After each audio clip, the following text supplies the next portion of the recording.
Welcome everybody back to Dubai and to finals day at the IBA Men's World Boxing Championships. We have 13 gold medal bouts for you over the course of this evening.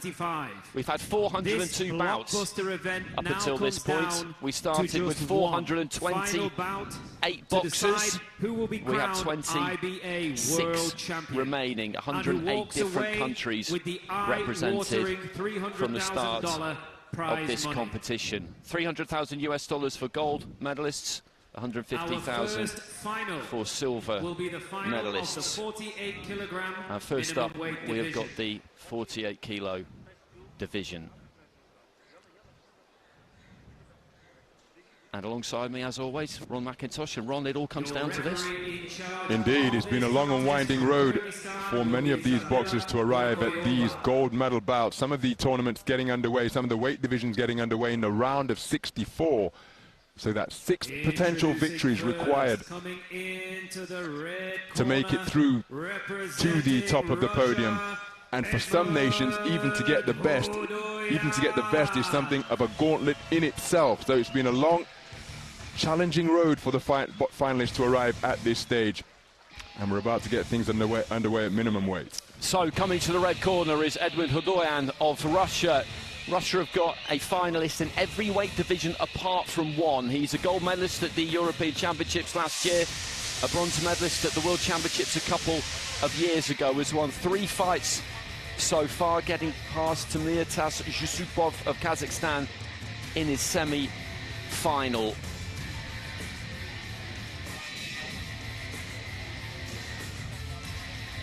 Other wins coming against Kobamelo Mohatlegi of Botswana, Kobe Hunt of Australia. That one stopped in the second round. He's an experienced guy now, 29 years old. And now, ladies and gentlemen, please welcome his opponent coming into the blue corner, representing Azerbaijan, Subhan MAMEDOV.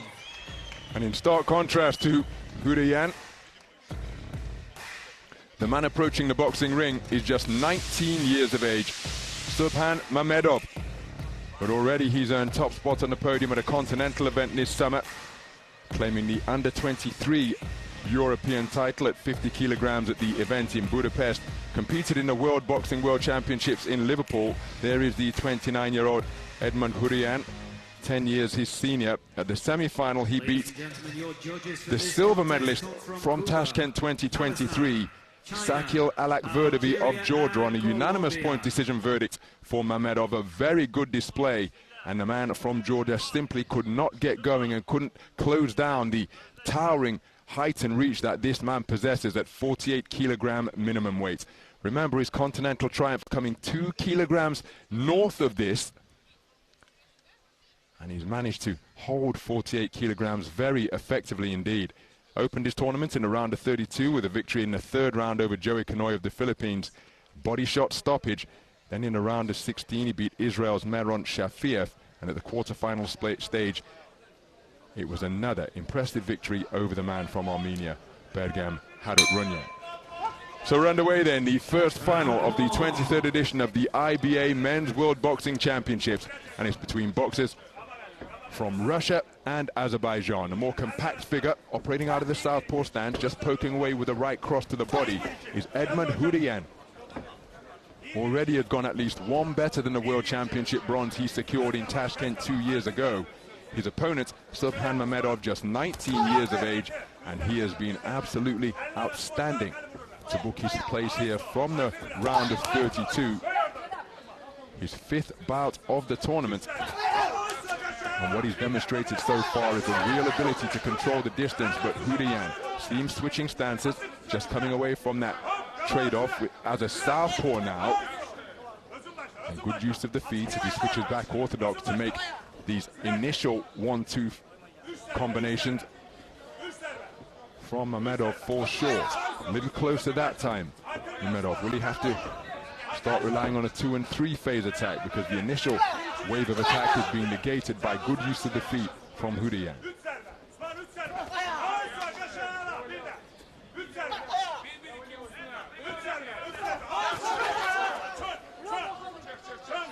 So HUDOIAN just looking to launch raiding attacks through this first half of the opening round.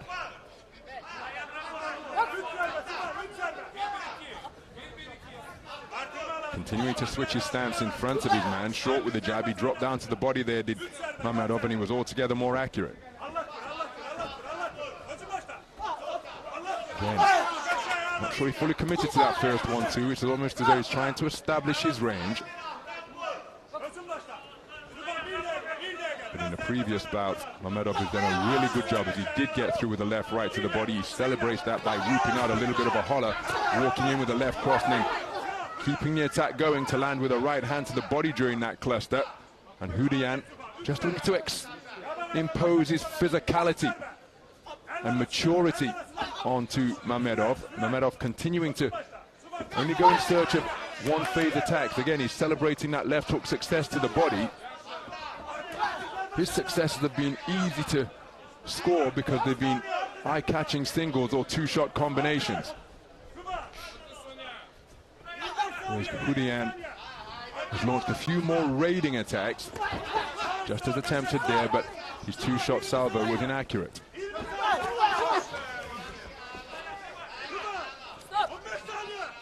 Well, HUDOIAN with expansive gestures while he's in the pocket. Left hand gets through from HUDOIAN. He's inaccurate, but that right hook catches MAMEDOV on the disengagement.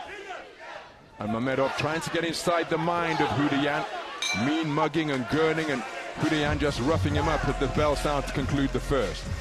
Interesting first round, that, because HUDOIAN has gone out there really to try and put it on the younger man, and that's not something you generally see in elite level amateur boxing often, but particularly not necessarily in a final. But I feel like that's what he wanted to do there. He was on the front foot, he was aggressive, he did land some scoring shots, but MAMEDOV at times kept his composure and landed that right hand to the body, and certainly seemed to think that he did a fair bit of damage himself. And in terms of the scoring for that one, there's not an awful lot in it, to be perfectly honest, because you watch those replays there, and I wouldn't say he's wild there, HUDOIAN, but I think he did lose his shape a bit at times compared to previous times I've seen him fight, whereas MAMEDOV managed to keep his, so I wouldn't be surprised if we see a split there. I have noticed a bit of a tendency with the judging over the last 10 days, sometimes for judges to favour the fighter going forward, maybe a little bit too much for my liking, and it is a split, 3-2 HUDOIAN. So moving to the second round, very little in it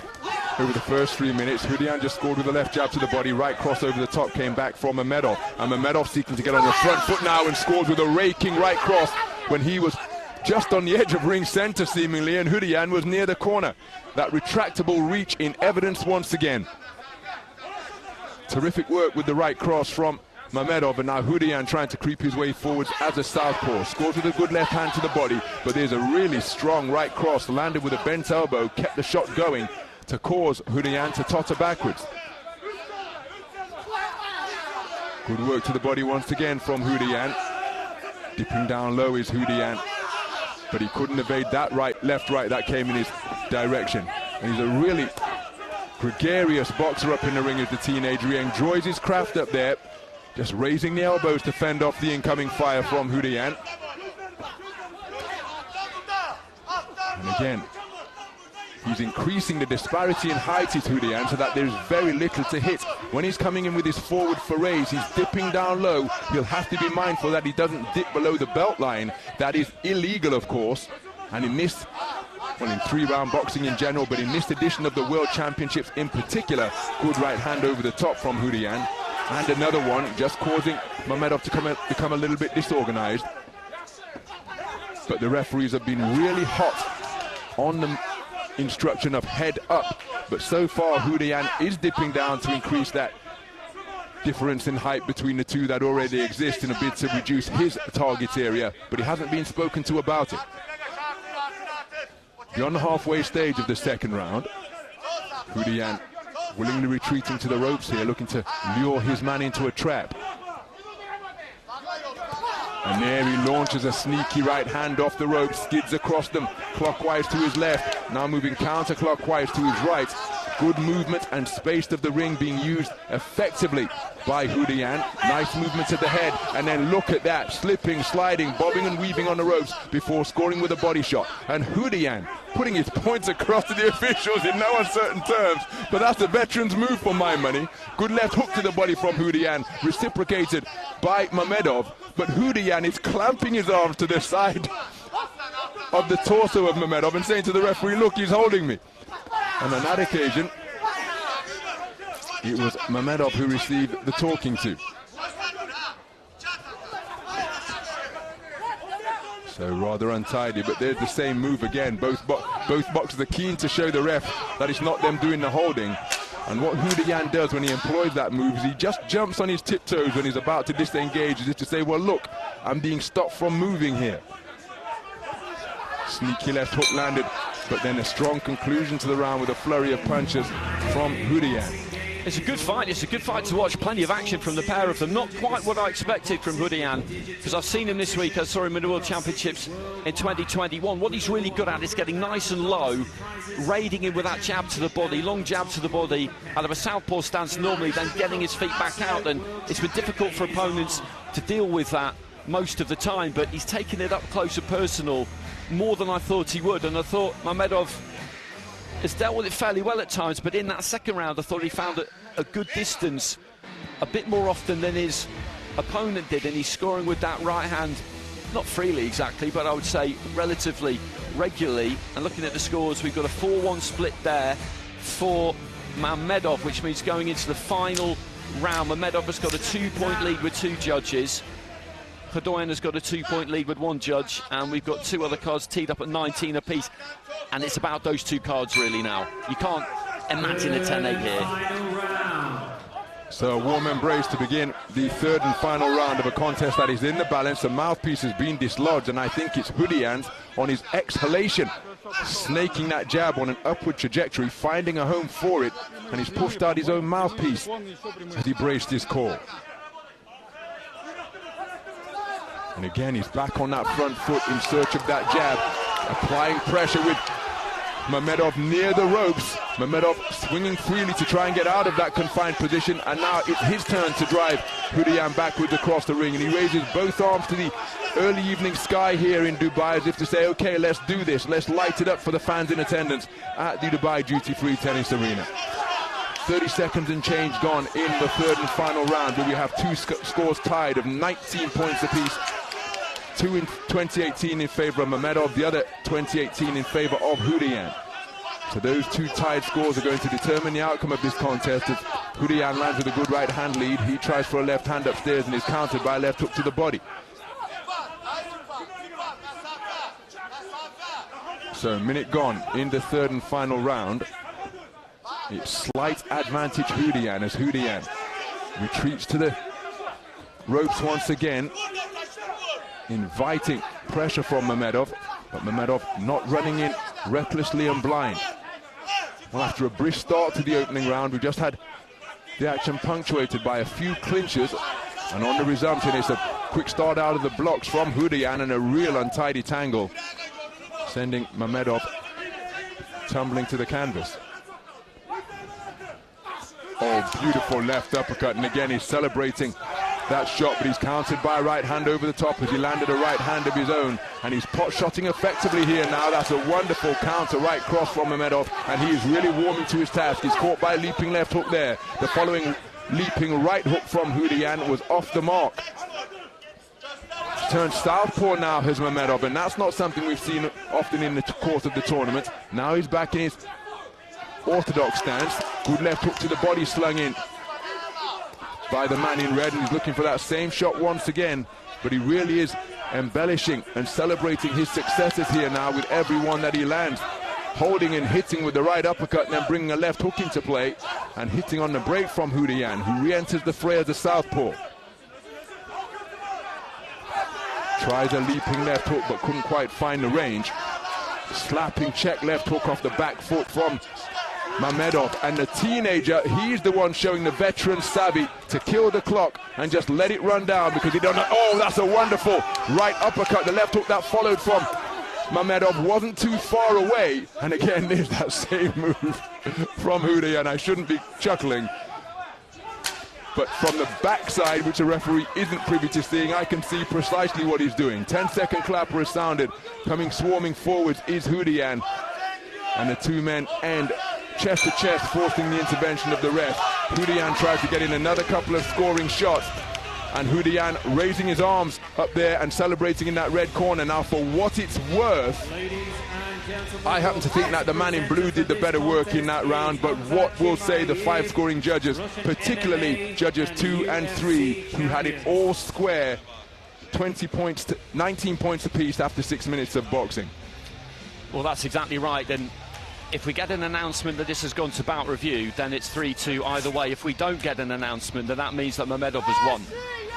I don't want to be a Grinch, but that's what that means, because he needs both of those 19 apiece scorecards from MAMEDOV. That would mean that he would win the fight 4-1, no bout review. If he got just one or KHUDOIAN got both, then we'd have a 3-2 either way, and we would be going to bout review. And I felt he won that final round.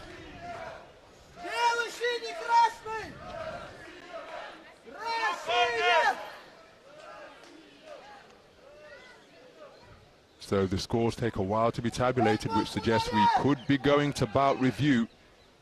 Given the status of the scorecard, it's likely to be a split, but if it goes to 3-2, then bout review will have been implemented. Ladies and gentlemen, the winner of this contest and now IBA World Champion. In the blue corner, representing Subhan MAMEDOV lets out a battle cry of delight at having been declared a split decision victor over the 2023 World Championship bronze medalist Edmond KHUDOIAN. He bitterly disappointed. He takes the bow to all sides of the arena, but in that blue corner, celebrations abound, because the teen sensation from Azerbaijan, Subhan MAMEDOV, has made a seamless transition from the developmental age group ranks in his first appearance at a senior world championships. He has won 5 contests out of 5, and that is why he's been presented with that precious championship gold medal, the championship belt from the IBA, and the life-changing $300,000 first prize check that will be split 50% for the boxer, 25% for the coach, and 25% for the federation. A wonderful run through the tournament, and Subhan MAMEDOV is the IBA world champion at 48 kilogram minimum weight. Really good performance from him. Interestingly, that did go to bout review, because those two drawn cards were split 1 apiece. We went to the extra scores. He was 3-2 up originally, stayed 4-3 up because the evaluator and the assessor had it 1 each, and I think he deserved it. I think he deserved it.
Well, Subhan MAMEDOV and his coaches absolutely delighted. What an incredible summer this talented young man has had.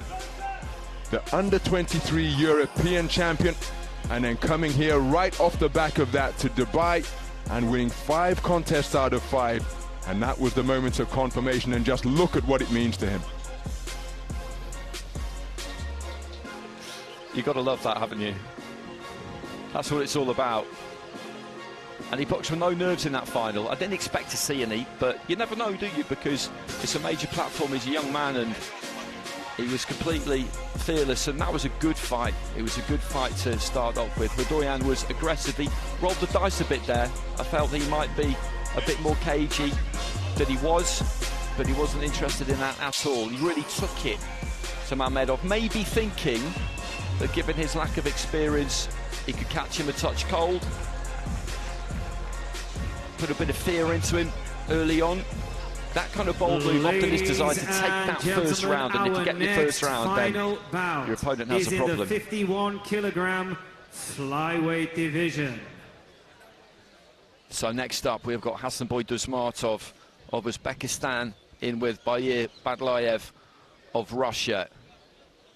Flyweight division, and DUSMATOV, your referee, who will be in charge of this contest, to do it in recent times, a two-time Olympic gold medalist. He's got the set. Became a world champion in 2023. Into the red corner, representing Uzbekistan, Hasanboy DUSMATOV. And he's been all business in this competition so far. Wins against Samet Humus, Meroj Sufijonov and Ruldov Garboyan. He's just so good at controlling the distance, controlling the tempo, picking his punches. When you look at his all-round game, it's hard to see really how you go about beating somebody like this. Those Olympic gold medals coming in Rio in 2016 and then in Paris in 2024. And his opponent comes to the ring in the blue corner, representing Russia, Bair BATLAEV. So approaching the boxing ring is a man who will take up residence in the blue corner, and that is Bair BATLAEV. He's been absolutely outstanding during the course of this tournament. Razor quick, lightning quick feet, razor sharp reflexes. In the semi-final, he beat the tournament number 2 seed, Patrick Chinyamba of Zambia. Zambian boxer enjoyed a strong round one, but his scorecards went against him, UAE, and he ended up prevailing on a unanimous decision victory. He scored a stunning quarter-final knockout over Fabrice Valery at the quarter-final stage. An overhand southpaw left from within the confines of a phone booth. How he found room for the shot was absolutely remarkable, but he's got fantastic feet, really dexterous, and he's going to have, as so many of his opponents do, a considerable height and reach advantage over Hasanboy. Will he be able to make it an asset rather than just an attribute? Well, we'll soon find out. Here we go, the final of the 51-kilogram flyweight division. DUSMATOV in the red, bit of marking up around his right eye. BATLAEV in the blue. A couple of southpaws here. There's that jab to the body immediately. Let's go with that jab to the body. BATLAEV is trying to come back with it. DUSMATOV with that nice tight guard. Left hand gets through there from BATLAEV. That could be important if you land a scoring shot early on. It's going to give you that little bit of belief, and you have to go into fights with people like this believing, expecting that you are going to win, or it's all over before it started. Nice busy start from the pair of them. Lead left hand to the body there from DUSMATOV, but I make that a nice positive start from BATLAEV. Again, he scores to the body there, DUSMATOV, and again just dips those knees. He's in and out so quick, and then back behind that guard. BATLAEV working with that lead hand was well short with the 1-2 there, and there's the jab again from DUSMATOV. Sustained attack there from him, driving BATLAEV back.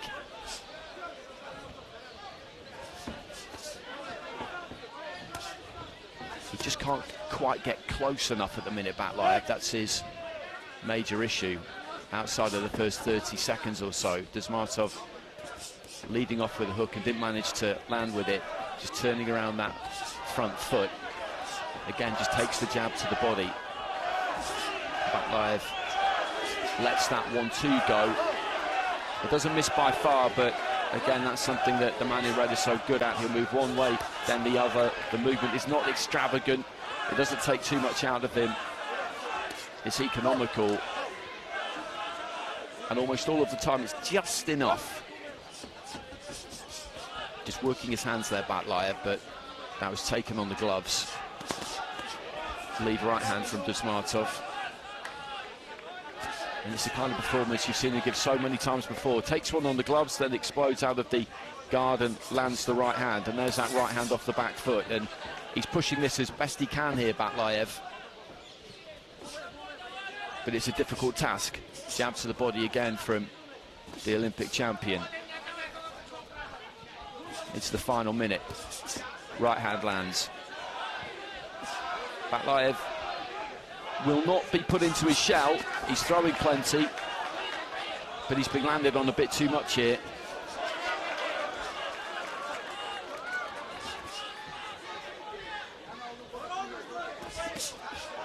He was looking for the uppercut, but just as he was about to throw it, had his chin just knocked up a little bit by a right hand from DUSMATOV.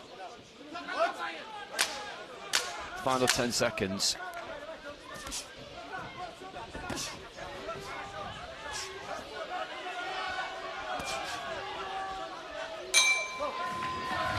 And it's a round we've seen maybe thousands of times.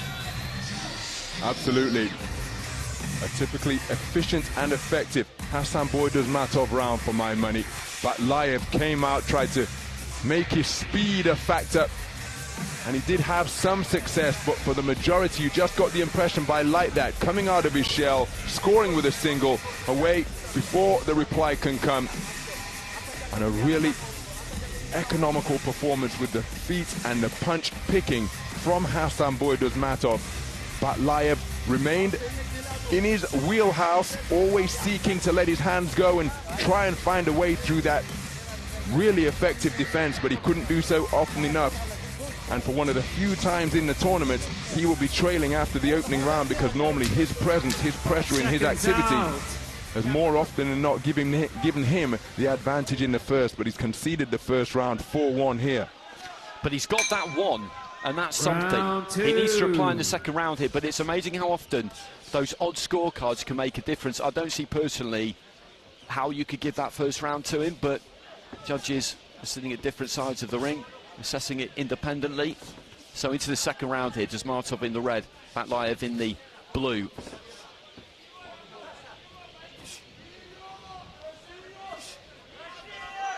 A lot of support for Russia in the stadium. There has been all week. A number of former champions have been here for days now, the likes of Denis Lebedev, Igor Vakontsev, Evgeny Tishchenko, both of them just landing simultaneously there. This is good from BATLAEV. He's using the range well. I'm not sure if that jab quite got there from DUSMATOV, who did land the jab there, though, up to the head. BATLAEV just using his own jab and then moving backwards. That's a good adjustment of the feet, because you can see exactly what DUSMATOV is wanting to do, is steal in, land that scoring point to the body. He managed to do it there, but he's not doing it as much in this second round. BATLAEV landed a left hand there.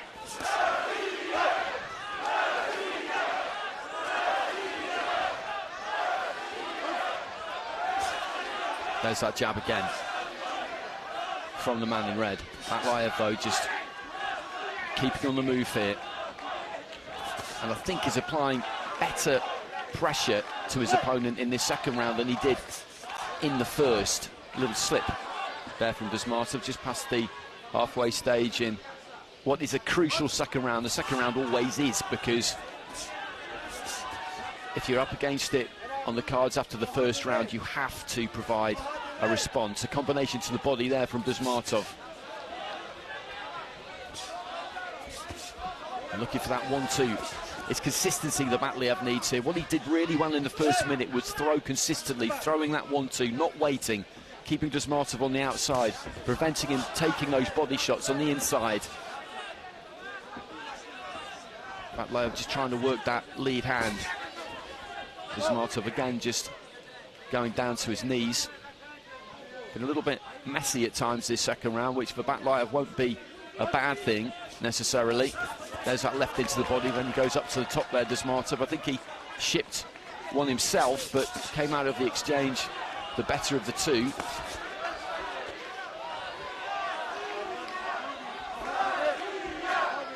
just holding on to his man for a second there, DUSMATOV. Final 20 seconds here. Remember, a 4-1 advantage to the red corner after the first round.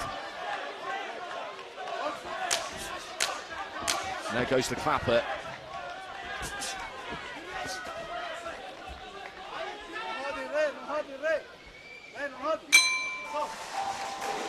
Well, the second round in the books. The IBA boxing game is launching a global esports series merging in the that spirit second of round, and boxing probably had with more digital success competition in the across presence cities of Terence worldwide. Bud Crawford, With over pound for pound, $100,000 best in the prizes world. and a Well, I suppose championship it's an belt argument for the between top he and global Alexander competitor. Usyk, but that is the caliber race of to boxer become that is in absolute attendance world here to support the champion IBA is on. Men's World Boxing Championships. And this man, having his successes once again, BATLAEV tried to pick it up. He drew DUSMATOV into a few more exchanges. I certainly think he deserves a share of the round, but has he done enough to win the round? That was almost the contest in miniature. Toe-to-toe, each man having success, and it's a 4-1 split in favor of DUSMATOV once again, but the distribution of the scores means that we have two scores tied at 19 points apiece, and crucially, from DUSMATOV's point of view, he has a 20 points to 18 advantage for judges, for 3 of the 5 scoring judges. Third and final round. And that third card is so important because really to turn this around now, he needs a big fight around BATLAEV. Although if he converts those 2 drawn cards into his, that'll be 3-2, and then we will go to the bout review, to the added scores, and we don't know what those scores are, how they stand through 2 rounds, but DUSMATOV in the box seat, so BATLAEV with it all to do. I agree, he definitely had a better second round than he did the first, but the same scores given for the first and the second overall. DUSMATOV in the red, BATLAEV in the blue. It's been another good fight. These are gold medal bouts. We don't expect to see anything other than good fights, good contests. Left hand there from DUSMATOV landed nice and clean. BATLAEV throwing that 1-2. Little taps to the body there from DUSMATOV, but the referee had given the instruction to break.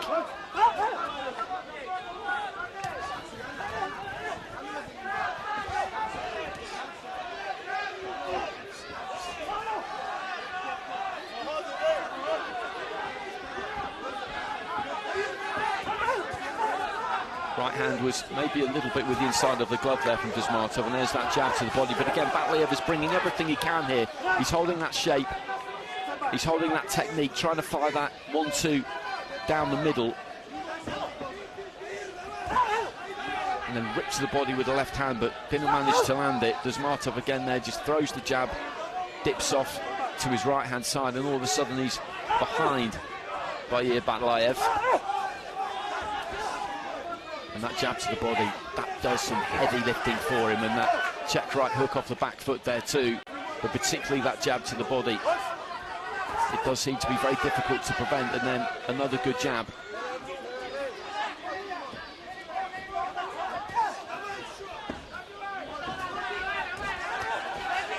BATLAEV just trying to let his hands go there. I think a right hand got through, but a couple of body shots landed in the middle of all of that.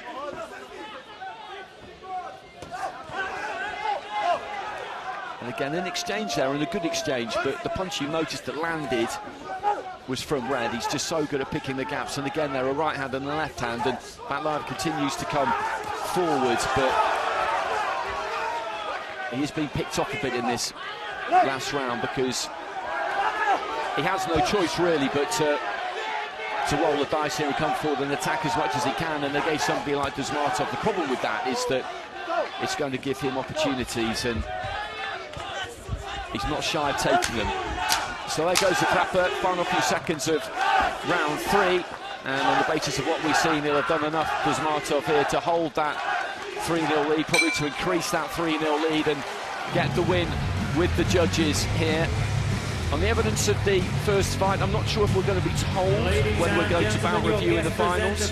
Maybe, maybe not, but if BATLAEV has managed to take that final round with those 2 judges who had it level, then we'll have a 3-2 and we will go to the added scores. But looking at that, you would expect the man we're looking at here has got enough of that final round. I thought it was pretty clear that he's going to be announced the winner here without the need for the added scores.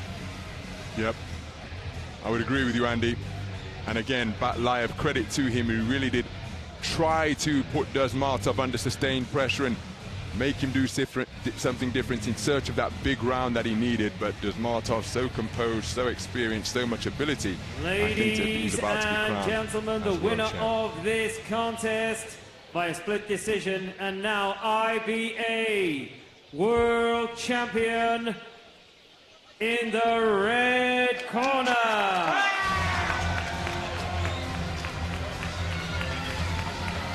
So Hasanboy DUSMATOV gets it, retains the title he won DUSMATOV of Uzbekistan in Tashkent a couple of years ago. Interestingly, looking at the scoring for that final round, the judges went 4-1 to BATLAEV for that final round, which I must admit I didn't really see myself, but in the final analysis it didn't really matter because DUSMATOV has run out a 4-1 winner. All the scores were 29-28, 4 in favour of the man in red, 1 in favour of the fighter in blue. He gave a good account of himself, didn't he? He did everything he possibly could have done there. Took him really close in that second round. But as we know, this is a very, very difficult man to beat. That's because he's a very, very special boxer.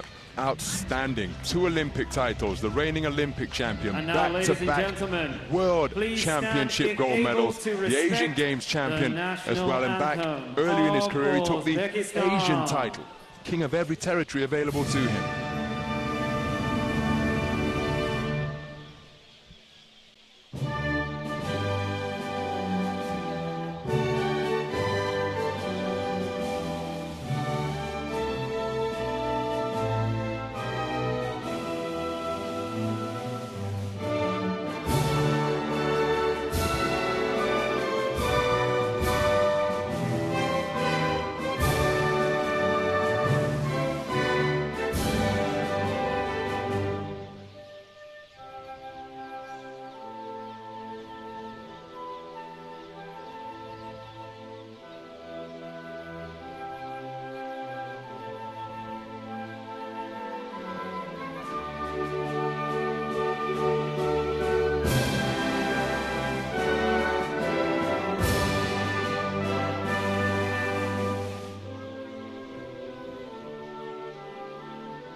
He would have been a hot favourite going into this competition, DUSMATOV, but being favourite and converting that into a gold medal are 2 different things. You're operating under a lot of pressure from the public, from your home country, from your federation as well.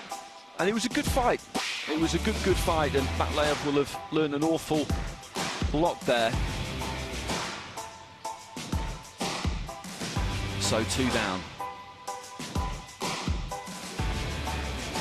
And next up we head into the 54-kilogram bantamweight division. And this is another mouth-watering affair, I would say, as we just have a look at the list of medalists. So, bronze medalists who went out in the semi-finals: KHUDOIAN of Armenia and Chinyamba of Zambia. Ladies and gentlemen, our next final is in the 54-kilogram bantamweight division. So our next contest is between boxers from Russia and Kazakhstan. The 54-kilogram bantamweight final. Viacheslav, ROGOZIN and Saken BIBOSSINOV. Introducing first, coming into the red corner, representing Russia, Viacheslav ROGOZIN. He's been terrific, ROGOZIN, he really has. He's been in my ring all week. He's just 19 years old, won the IBA World Youth Championships last year, got a stoppage win in his first fight against Rwanda, a dominant win against Kyrgyzstan, a good fighter in Sanzai Saidekmatov, beat Rafael Lozano, a very experienced fighter, 5-0, and then in the semi-final got past Jalilov of Uzbekistan. He's got really good balance, just very good all-round skills, brings good front foot pressure. One of these fighters who just looks like he's got time. Ladies and gentlemen, please welcome into the blue corner his opponent representing Kazakhstan, Saken BIBOSSINOV. Well, making his way to the blue corner is the 28-year-old Saken BIBOSSINOV, one of the most experienced IBA 3-round boxers in the world, the 2021 world champion, the Tokyo Olympic bronze medalist. Here at the semi-finals, he beat Nepal's history man Chandra Thapar on a unanimous verdict. Thapar becoming Nepal's first ever medalist at a world championships. And at the quarter-final stage, he beat the number 2 seed Mwengo Mwali, part of his route through from the round of 32 to the gold medal bout. He's the number 7 seed. ROGOZIN is the number 8 seed. Ladies and gentlemen, your judges for this contest come from Croatia, Afghanistan, Algeria, Kyrgyzstan, and Serbia. Thank you.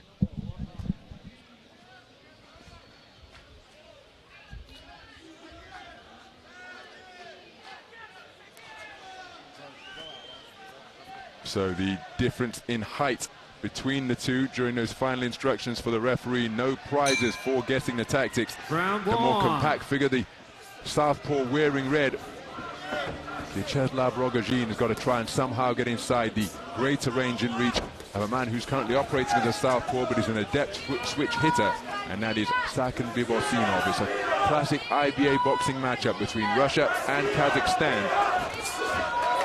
Two men who have already been to the top of the world in an IBA World Championships. I was ringside last year at the seaside resort of Budva, Montenegro, to commentate on him winning World Youth Gold, and here he is just a year later, still only 19 years of age, making that's a good overhand left, and BIBOSSINOV covering up as ROGOZIN looking to bomb away with that southpaw backhand.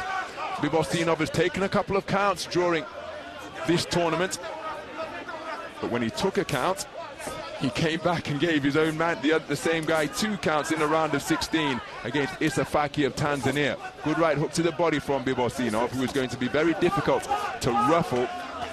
But look at the manner in which the teenager is scoring to the open areas that are presenting themselves, dropping down and picking his punches very effectively indeed to both head and body. And he goes about his work with a poker-faced expression, gives absolutely nothing away, and so far he's the man who has found his range more effectively in the opening half of the first round of this gold medal bout. And BIBOSSINOV, well, he's finding him living in his chest. Look at the Bantam shot being slugged in above the belt line by ROGOZIN. And BIBOSSINOV has got to try and get that lead right stick working. He's beaten to the jab there, but then drops down and scores with a jab to the body of his own. And ROGOZIN again sending tottering backwards and doubly mobile with that right hook to the body. Then came with a left hook downstairs, piecing him up through the middle with 2 uppercuts that came from underneath and up in between the high-held hands of BIBOSSINOV. BIBOSSINOV has really got to try and respond and get something together here in the final minutes. There's a right hook which may begin to turn the tide for the 2021 world champion. But what was that? 3 right uppercuts in a row from ROGOZIN. Drops down, scores with a left cross to the body that came behind a right jab. And this is volume and precise punching and placement being exhibited by ROGOZIN, showing no fear of the occasion, the reputation, or the man in front of him. And he is boxing beautifully through the first 2.5 minutes of the round. Solid left cross in between the gloves once again, scoring to both head and body to terrific effect. Leaping left cross followed by another left hand, and ROGOZIN having his way with Saken BIBOSSINOV in this first round. So BIBOSSINOV trying to get his right jab working. Right hook again catches BIBOSSINOV as he was thinking about coming forward, and ROGOZIN so confident that he dropped his hands at the end of the round, just in a little dance of embellishment of what he did in the first 3 minutes. Well, I was going to say that this is what he's been like all week, but he's actually lifted it a level for the final, because that was outstanding. And BIBOSSINOV has got a lot to do in this second round now, because if you look at the way that IBA boxing is scored, 10-9 for a close round win, 10-8 for a clear round win, we could have 10-8s there. You could argue that we should have, because that was dominant, and the right hand he landed towards the end. Another referee may have given a standing count there. Not that that would necessarily make too much difference to the scoring, but it's just a variety. And the punch output, the front foot pressure, but he's going after him, and that's incredible. Wow. That is absolutely incredible. How on earth can you score that round to Saken BIBOSSINOV? That is seconds out. Bewildering, quite frankly.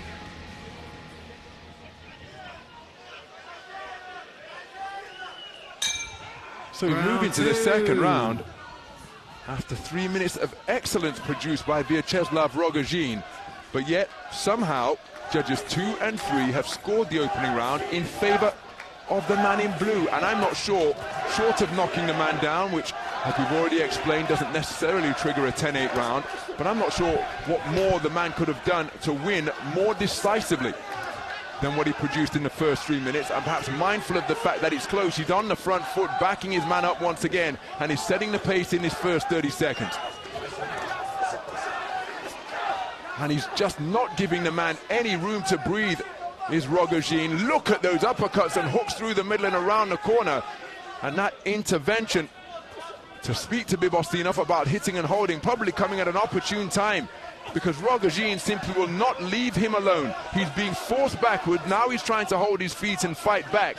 But this is absolutely sensational boxing on the inside, being produced by the 2024 World Youth Champion. Here he is in his first appearance at a senior elite world championships, and against a man who took Olympic bronze in Tokyo, who topped the podium in Belgrade 2021. Well, the scorecard suggests different, but to my mind, he's dominating this contest here through the first round and a half. But BIBOSSINOV, a proud elite boxer, and he will know that he's got to try and raise it. That's why he's trying to bring his own Bantam work into play. There's a nice long right hook landed by BIBOSSINOV, but can continuing to keep on pressing is ROGOZIN.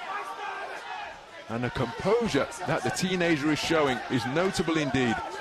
Good right hand to the body from BIBOSSINOV, but then a left hook to the body without reply, twice in quick succession for first and third boxing, because BIBOSSINOV did land a left cross. There he slings in a beautiful right hook beneath the left elbow of ROGOZIN, catches him with a left cross, but ROGOZIN keeps on coming through the punches that are scoring upon him, and he's the busier boxer. The boxer showing greater variety in his work, greater imagination. BIBOSSINOV trying to stay with him, but look at the punch output in non-stop fashion from Viacheslav ROGOZIN. Now BIBOSSINOV tries to get busy. He nods in the direction of ROGOZIN as if to say, okay, let's turn it up. And happy to accommodate him is ROGOZIN, but some left-hand successes as he managed to establish a gap. BIBOSSINOV, can he do that more often? He's the taller, longer, rangier boxer, but yet everything that he's throwing for the most part has been right in the wheelhouse of ROGOZIN, and it's been Bantam trade-offs, which for my money ROGOZIN has got the better of once again overall. But there's a beautiful, and a left hook right uppercut has brought about a standing count inside the 10-second clapper of the second round. Dramatic conclusion to the round. Now, as we've been at pains to point out, an 8 count will not necessarily spark a 10-8 round, but it was a notable point of clean scoring. But if we take into account how the rounds have been scored all week, it should be ROGOZIN's round for my money. It was a much closer round than the first round, that's for sure, and this is a fantastic fight, because BIBOSSINOV had a lot more success in that second round than he did in the first round, but ROGOZIN in the first minute and a half and throughout the course of the round did some very, very good work there too. So if we get a split in that second round, I think that would be, or could be, a fair reflection. The first round should have been 5-0 to ROGOZIN. There's absolutely no question in my mind about that.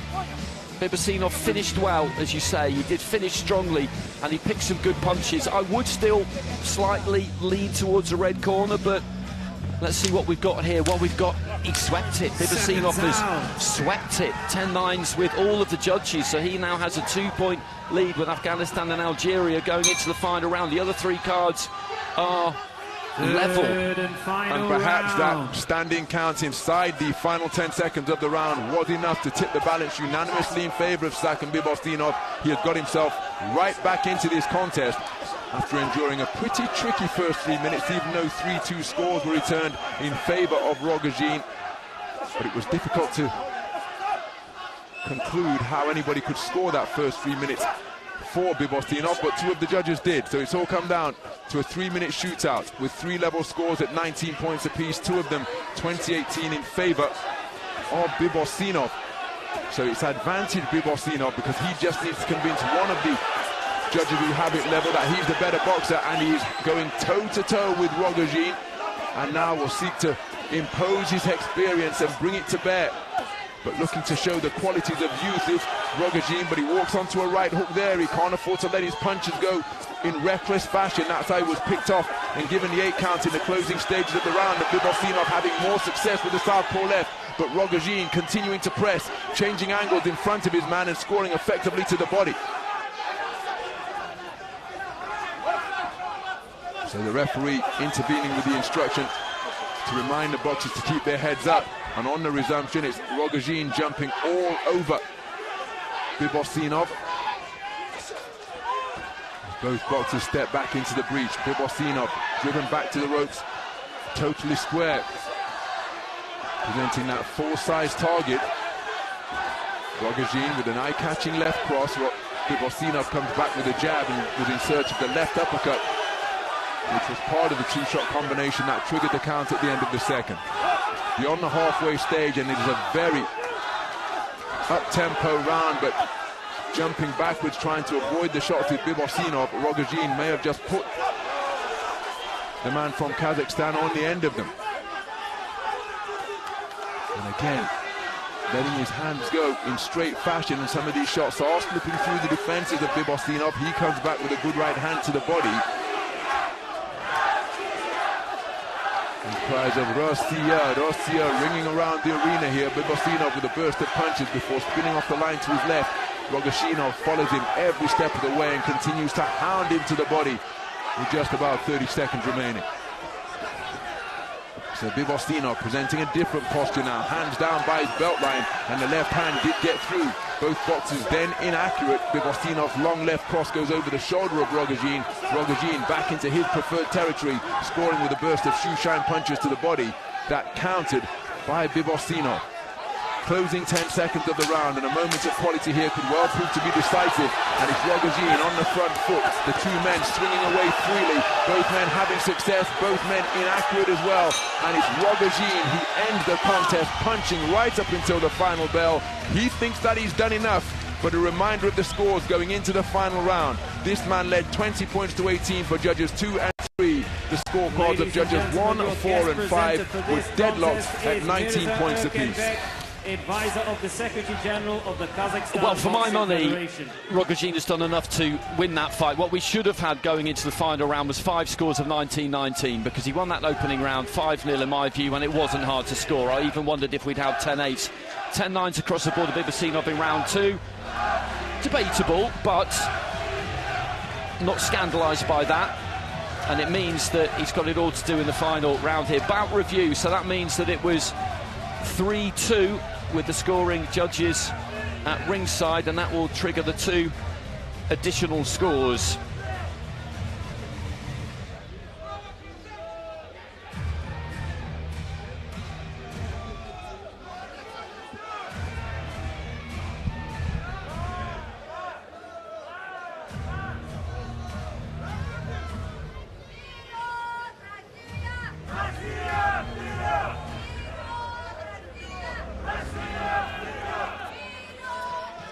Ladies and gentlemen, the winner of this contest and now IBA World Champion by a split decision, in the blue corner, representing Kazakhstan, Saken BIBOSSINOV. Well, Saken BIBOSSINOV silently raises that right arm to the night sky here in Dubai at having been declared a split decision victor over the teen sensation Viacheslav ROGOZIN, who brought the heat to the boxing ring in this gold medal bout. Took the first round on a 3-2 split when it appeared to be a dominant 3 minutes of boxing, and he has been edged out 5-2 overall in a contest that went to bout review. The World Youth Champion becomes the Elite Senior World Championship silver medalist, and he receives a prize of $150,000 US. Sensational tournament for him, but the man receiving his second World Championship gold, adding to the one that he won in Belgrade 4 years ago, is Saken BIBOSSINOV. And now, prevailing in a really hard-fought contest against a determined, talented teenage opponent, and Saken BIBOSSINOV is the world champion.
So Saken BIBOSSINOV, subdued celebrations at having received his second World Championship gold. It was a terrific contest, and it's BIBOSSINOV who has come out on top. He's an excellent fighter, Saken BIBOSSINOV. He has been for a long, long time, and that was a terrific fight to watch, but I don't agree with the way that was scored. I think ROGOZIN is hard done to there. I think the judges have given everything you could possibly give to BIBOSSINOV there, and then a bit more. That's my personal view. As I say, he's an excellent fighter, and that was a fantastic final. So enjoyable to watch.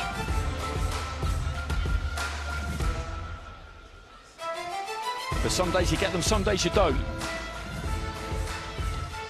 We take a final look at the medalists from the men's 54-kilogram bantamweight division, top for the second time in the last 4 years by Saken BIBOSSINOV of Kazakhstan.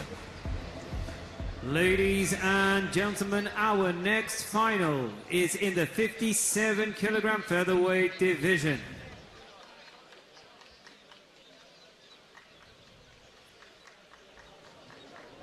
Your referee in charge of the contest from Russia will be Sergei Zhirkin.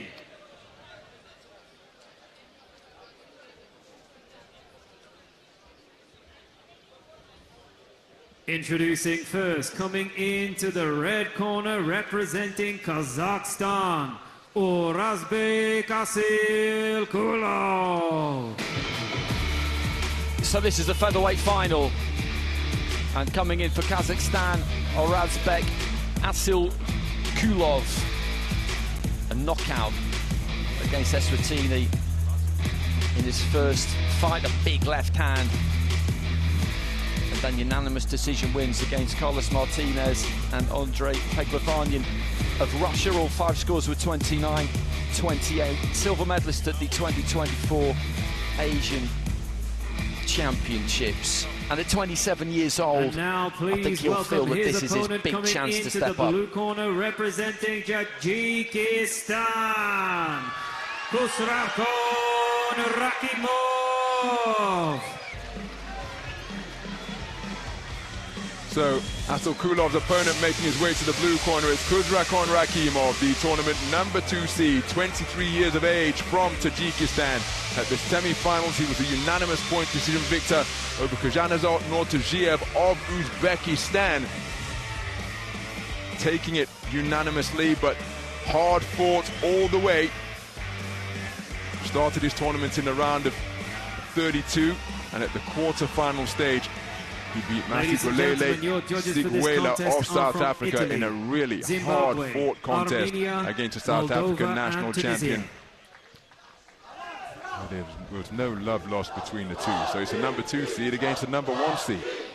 ASSYLKULOV in the red, RAKHIMOV in the blue.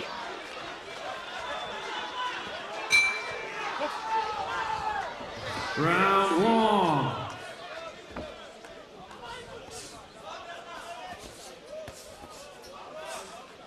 ASSYLKULOV just trying to keep that distance early on, see if he can send that 1-2 through. RAKHIMOV is keener to get it a little bit more on the inside. Nice uppercut there from ASSYLKULOV.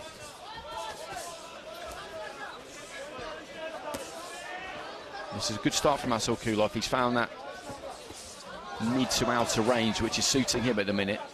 Nice busy hands. RAKHIMOV looking for the uppercut. I don't think it quite made its way through. Left to the body there from ASSYLKULOV did. And these two pretty much right on top of each other. There's been no real feeling out here.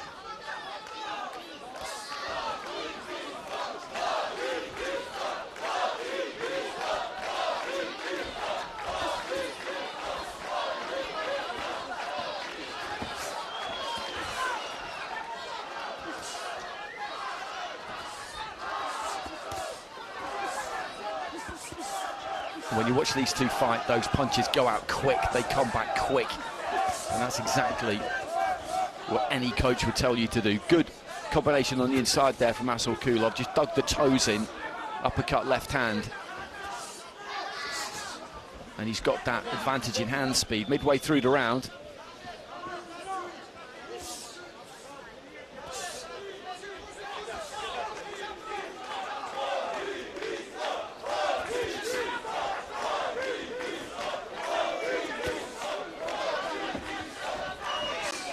Turning neatly around that front foot there, ASSYLKULOV. RAKHIMOV with a combination, but again the defences there from ASSYLKULOV look pretty solid in terms of the guard. I don't think an awful lot got through. He has had some successes in this opening round, RAKHIMOV, and he's bringing some pressure, but when you look at what's actually landed, the fighter in red I think is in the ascendancy on that front. Deep into the final minute of round 1, the scoring of the first round in a 3-round fight, of course, could be absolutely critical, and even more critical depending on what kind of a fighter you are. These two like to mix it up. You wouldn't say that one is either completely comfortable on the front or back foot. They don't heavily favour one of the two. If anything, RAKHIMOV is maybe a little bit more reliant on his ability to fight coming forward than ASSYLKULOV is as we come into the closing stages of the opening round. Looking for the right-hand counter there, RAKHIMOV. It was on as well, but he didn't quite land it. I think he got a right through to the chest there.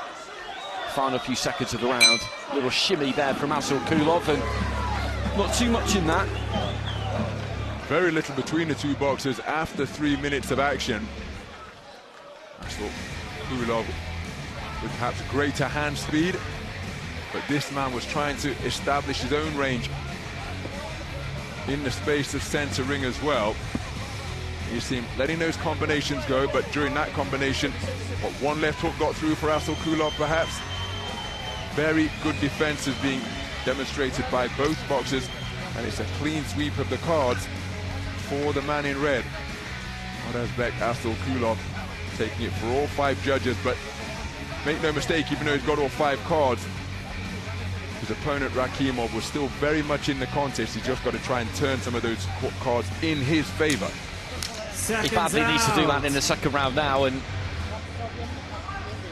ASSYLKULOV set a pretty high tempo there.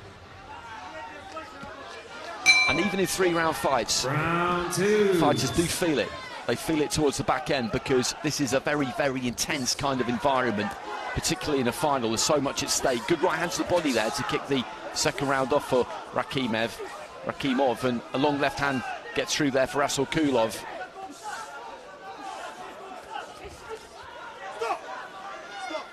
But the output has got to be higher from RAKHIMOV. That's a given for him. And just looking to try and swing him into the ropes a little bit there. I think RAKHIMOV maybe demonstrate that he's the stronger man. The referee kind of got there before he was able to do it. Just dipping those knees, going for that big lead right hand, but ASSYLKULOV sees that coming a mile away. He needs to try and work his way in behind that jab, RAKHIMOV, as he's coming forward. Doesn't have to be a weapon even, but just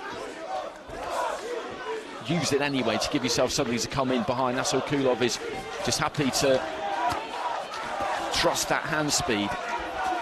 And again, just looking for that left hand down the middle.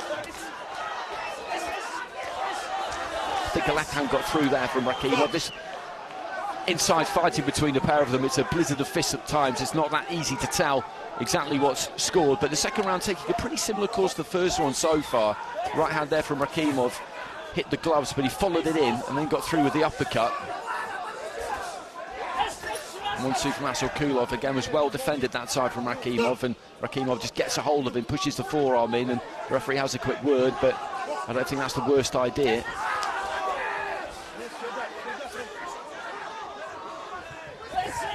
Left-handed to the body there from ASSYLKULOV, and then brings up the uppercut. Right hand from ASSYLKULOV just bounced off the forehead of RAKHIMOV as he came forward. Again, there's another good body shot from ASSYLKULOV, and he's just got the edge here in, I would say, pretty much every department into the final minute. And he's taken that opening round 5-0. If he does the same thing in the second round, then he is touching distance away from a gold medal and that check for $300,000. He needs a big finish to the round here, RAKHIMOV. But he's on the outside looking to spring in. He did lead off with the jab hand that time, and you could see him open out to want to throw that big right hand, but didn't get the opportunity. He is a buzzsaw of a fighter, ASSYLKULOV. Again with that left hand into the body. Right hand came back there from RAKHIMOV. But ASSYLKULOV immediately just looks to try and ping him with that 1-2 down the middle.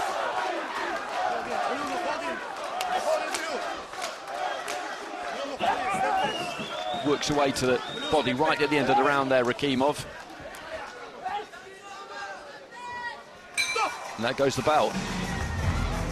Second round where RAKHIMOV started really aggressively after conceding the first unanimously. He tried to get onto the front foot, tried to prise open the defenses of ASSYLKULOV, but then at around a minute to go mark, the bolo shot from the backhand of ASSYLKULOV began to get through just above the belt line, and I think it had an effect on RAKHIMOV, because when the second or third one of these types of punches sunk in, ASSYLKULOV visibly stepped back.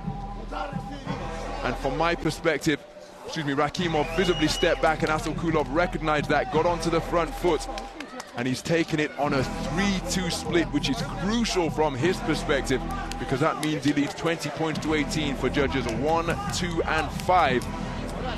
Tried to step it up, did RAKHIMOV, but I think he may have felt the effects of those bolo shots to the body. But equally, getting those two is absolutely crucial for RAKHIMOV too, because if he can win those two level cards, then it takes it to bout review. So getting two there in that second round after 5-0 in the first round, that's kept him alive. We don't know what the extra scores are looking like currently, but he's still in with a chance here, albeit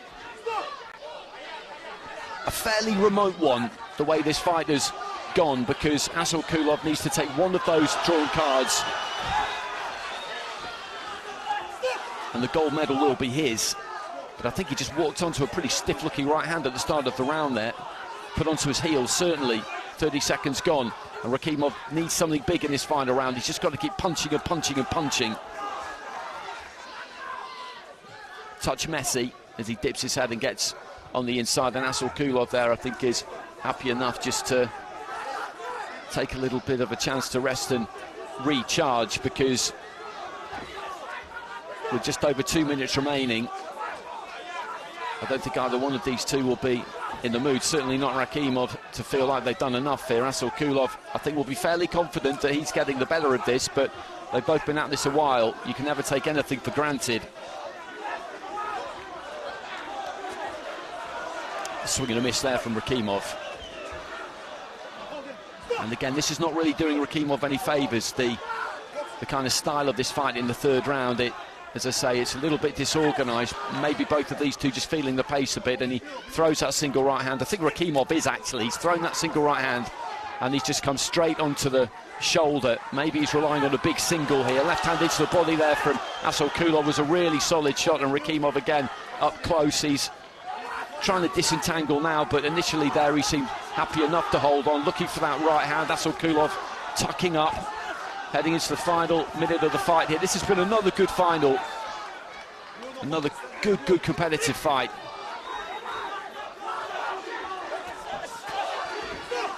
He's looking to whip that left hand up from low there, ASSYLKULOV, and you can see why, because Rakhimov had dipped his head on the way, and so much so that he lost control of his balance and ended up on the canvas.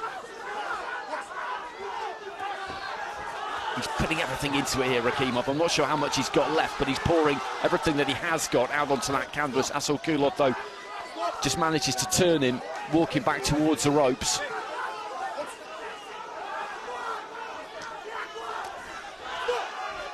And again, that's a slip. No knockdown ruled, and final 20 seconds here. Rakhimov lets a right hand go on the inside and does manage to land. ASSYLKULOV just trying to work those hands. Final few seconds for the pair of them. And the mouth is hanging open with each of them, and you can understand why, because this has been an intense fight. They all have so far, these finals. Again, left hand, right hand there from Rakhimov. Bell goes at the end, and ASSYLKULOV looks to me like he's done enough there, but as we know, if those two 19 cards go Rakhimov's way, then we will go to bout review. Well, whatever the outcome, you can see how the coaches are greeting and receiving Rakhimov as he makes his way back to the corner, because he gave absolutely everything in that third and final round in a bid to overturn the deficit that he faced. There was an interlude in that third round where he landed a solid shot, sent ASSYLKULOV tottering backwards, and he asked the referee for a count. He said, "Have you not seen what I've just done?" He held his hands out, the ref wasn't interested, and so he continued his attack. But a much improved effort in the third and final round from Rakhimov, but I think it may well be a case of too little, too late. But he really did give it everything. He was met and matched in that regard by ASSYLKULOV. And if you hear the word unanimous, then we know that it's going to be the man in red. Ladies and gentlemen, the winner of this contest by a unanimous decision, and now IBA World Champion, in the red corner, representing Kazakhstan, Orazbek, ASSYLKULOV. So ASSYLKULOV gets it by unanimous decision. It was a 3-2 split in that final round, actually, in his favour. So 5-0 in the first round, 3-2 in the second round, and in the third round, and the way the scores fell, it meant that he has won that fight by unanimous decision. But it was a good watch. Rakhimov put absolutely everything into it, but he was just up against it from the start. That was what I saw, and try as he might, he couldn't quite match the hand speed and the greater punch output, basically, of Orazbek. ASSYLKULOV, who picks up a gold medal for Kazakhstan, and of course that check. And you get a belt these days as well. The finals so far have been very, very good, haven't they? We suspected they would be. They always are, but they've been competitive, very competitive. Absolutely. The national anthem of Kazakhstan.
So a gold medal in the books for Kazakhstan. And as I said, at 27 years old and having won a silver at the Continental Championships, at the Asian Championships in 2024, all athletes, don't they get a feeling of when their time is. And I think, as I say, getting towards your late 20s, because you've got people snapping at your heels to get that spot on the national team, he will have felt, I'm sure, that this needed to be his time.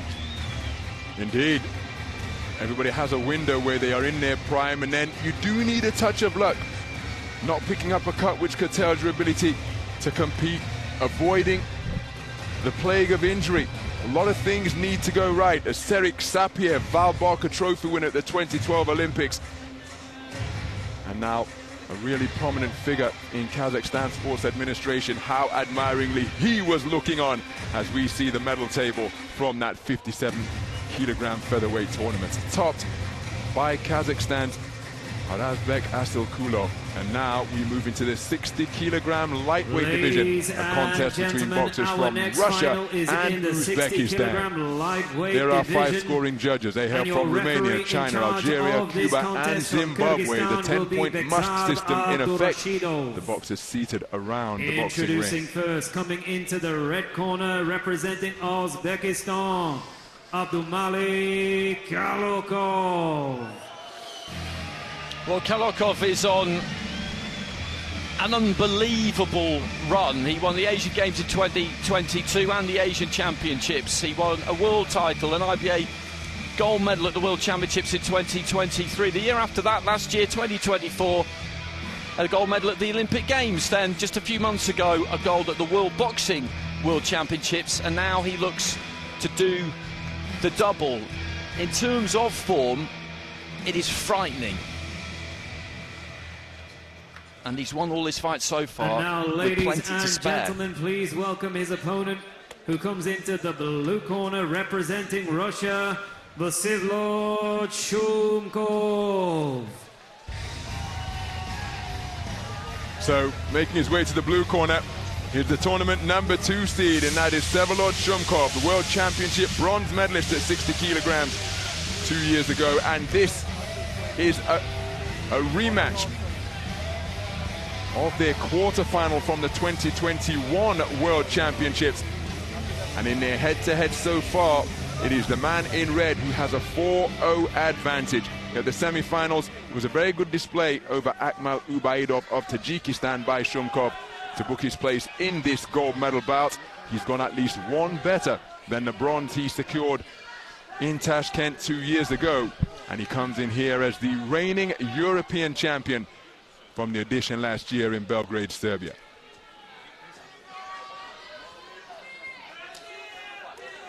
Well, 2 familiar rivals who know all about one another from their whole bunch of matches on the international stage, about to lay it all on the line in this battle for 60-kilogram lightweight gold here at the IBA Men's World Boxing Championships. We're underway. It's the top 2 seeds in the 60-kilogram lightweight division for top spot on the podium. It's a contest between boxers from Uzbekistan and Russia, and the man with the letters in gold denoting his status as a champion of every domain available to him.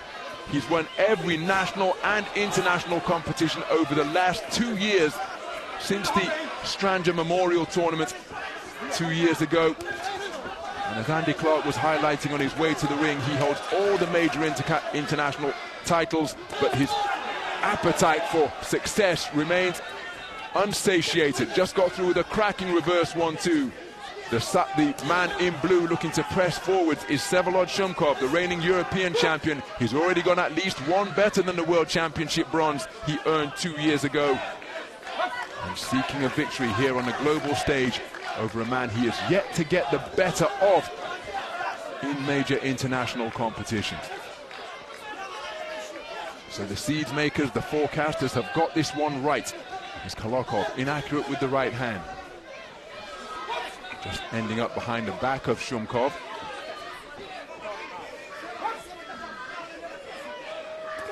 Approaching the halfway stage of the round.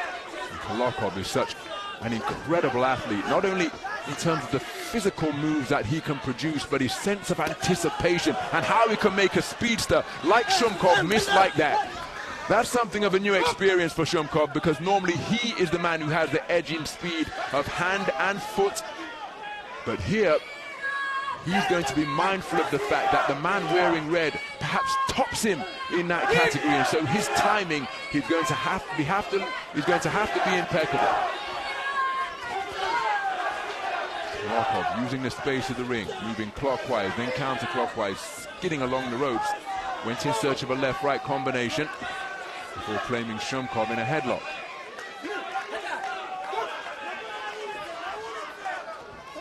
So nice movement of the head from SHUMKOV to come in beneath the left hand, but he couldn't land with his own left hook counter, and there he's short with his lead left hook once again. Nice head movement from SHUMKOV, as again as he let a burst of straight punches go, weaving away from them without being tagged, was KHALOKOV.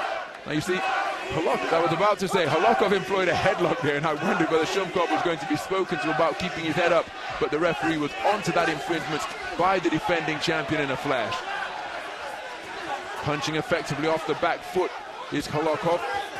Nice left hand up top from SHUMKOV. KHALOKOV responded with a shot during the exchange.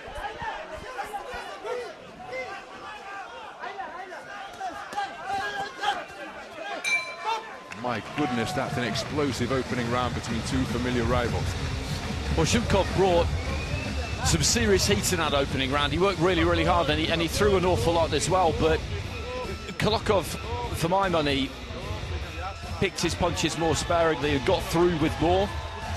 His work is a bit easier to see because, generally speaking, he'll throw it more from the outside and pot shot with those singles a lot of the time, although he does throw in combination as well, whereas SHUMKOV will get up close and really just let those hands go in a blizzard of punches, and sometimes that can make that work just a little bit more difficult to pick up. But that's a decent microcosm of the round there, because SHUMKOV's working, but there's a left hand into the body there from KHALOKOV in that particular replay that was the only punch that landed, and he avoids those fists by absolute fractions. He is a very, very difficult man to fight, and he swept it 10-9.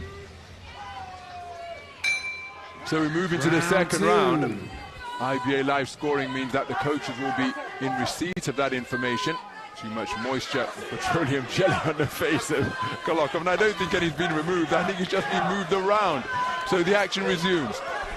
Vsevolod SHUMKOV, the tournament #2 seed, conceded the opening round unanimously.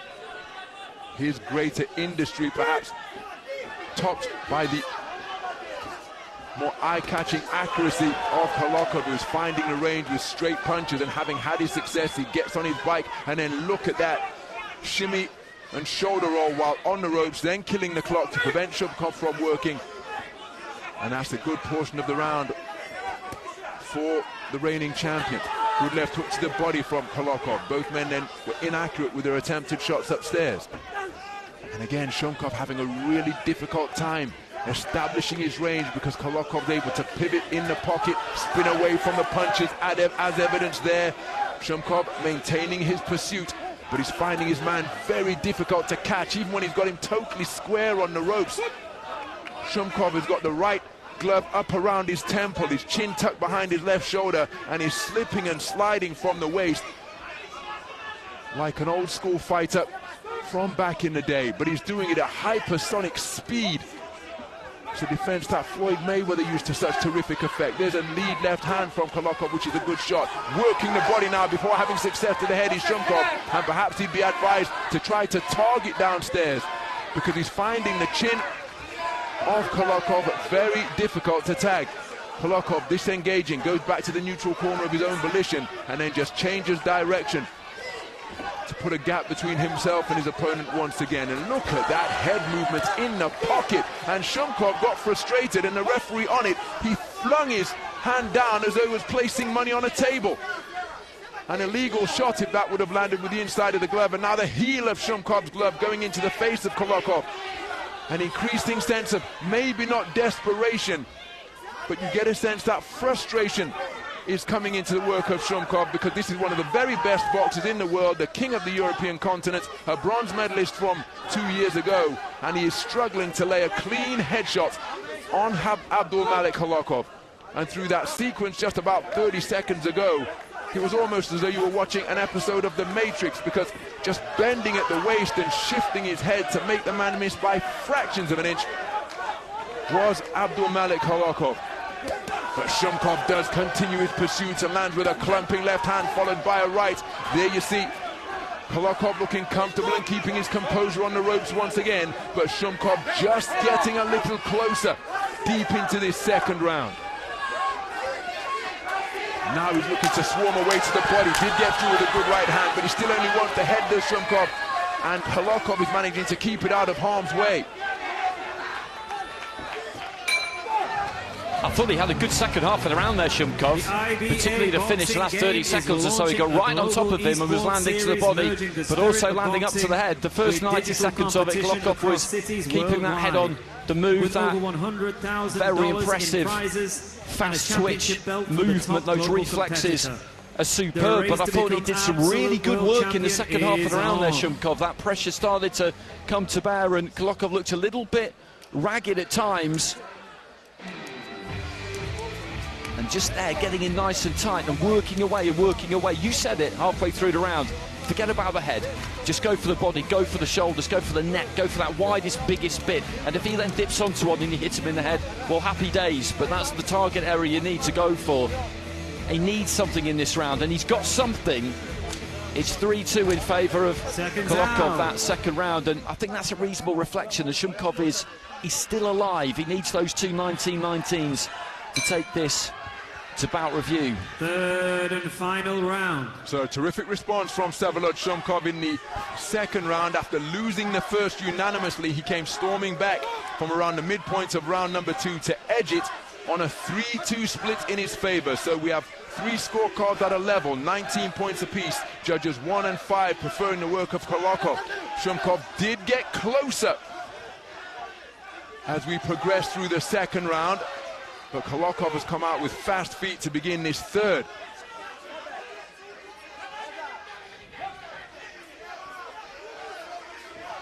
So KHALOKOV looking to maintain a gap between his opponent. Looks for a check left hook. Didn't find the first one. The second one landed with the inside of the glove. SHUMKOV bustling away to the body. And there's a left hook downstairs once again. Tries to come upstairs with a combination, but moving effectively in the pocket and making his man miss once again is KHALOKOV. And tidy tango ensues in the middle of the boxing ring. Just over a minute gone. Good right hand from SHUMKOV, and he celebrates it, sending KHALOKOV back to the ropes, and now he's looking to pour it on. Under pressure and on the strands is KHALOKOV. He employs a headlock, turns his back, and just buys himself a little bit of time. That was a veteran's tactic employed once again from SHUMKOV, because he knows the ref will have to intervene. He then goes walkabout. The ref will tell him not to turn his back, and all of that sees the clock continuing to tick down. Another headlock employed with the arm bar by KHALOKOV. He's inaccurate with the left-right combination, and SHUMKOV looking to build on the momentum of that overhand right, which caught KHALOKOV clean. KHALOKOV stealing a glance to his corner.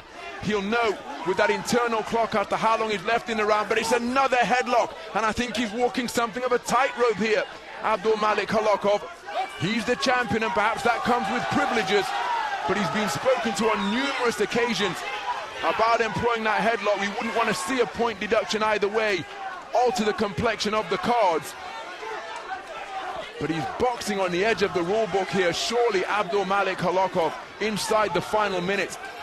SHUMKOV encouraged and inspired. Check left hook attempted by KHALOKOV, and again look at these tactics, claiming his man, turning him around. So SHUMKOV was spoken to about turning his back, but that was a move employed, and look at that fusillade of straight punches buffeting the head of KHALOKOV as he sought to come forward.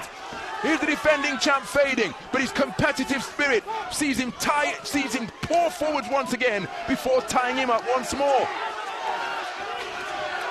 KHALOKOV appears to be feeling the pace. Pivot punch attempted by SHUMKOV, just in his desperation to land something on KHALOKOV. Both men swinging freely, neither man particularly accurate, and SHUMKOV feels he's done enough as he steps back into the breach to let his hands go once more. What a terrific conclusion to the gold medal contest here in the 60-kilogram lightweight division. It went back and forth, and the fans on their feet here at the Dubai duty-free tennis arena. Leading the cheers, Denis Lebedev, and I think that's a magnificent response from Vsevolod Shumkov, but is it going to be enough? A reminder of the context, 3 tied scores of 19 points apiece, 20-18 for the other 2 judges for the man in red, but I think Shumkov took that final round. I don't think there's any doubt that he won that final round, and the scoring of that second round could turn out to be absolutely crucial here. It's going to bout review, so he's won those 2 19-19s to take it 3-2 in favour of KHALOKOV. Now it depends on the 2 added scores, but the scoring of that second round I think is going to prove to be completely critical. The scores are in, the MC's into the ring. Which way is this one going to go? Storming conclusion to the contest from the midpoint of the second round by Shumkov. Ladies and gentlemen, after a bout review, your winner and now IBA World Champion via split decision in the blue corner. It is Shumkov, Representing Russia, Vsevolod Shumkov, the number 2 seed, Shumkov. gets a split decision victory to dethrone Abdumalik KHALOKOV, and the number 1 seed defeated for the first time in 2 years. We have a new 60-kilogram lightweight champion in the IBA Men's World Boxing Championships, and Abdumalik KHALOKOV, so used to topping the podium in global and international competitions, comes away with a silver here. The competitor that he is, the performer that he is, he's not happy. But Vsevolod Shumkov, I think, a deserved winner there for the storming conclusion that he produced to the contest, starting at the midpoint of the second round. It did, and the way that he managed to turn that second round around has won him the fight, because he got 3 scorecards in that second round, and that proved to be absolutely crucial. Absolutely crucial. And I think he did just enough from that midway point onwards. It was that close, because KHALOKOV won that first round clearly, didn't he? And then he was on top in the second round. Brilliant fight. The national anthem of Russia.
Well, wonderful to see that respect between 2 familiar rivals, and I hope we see this rivalry enter further chapters on the international stage of IBA and 3-round boxing, because they are 2 of the very best in the business, the top 2 seeds, 2 of the very best in the world, and Shumkov getting himself a hard-fought victory.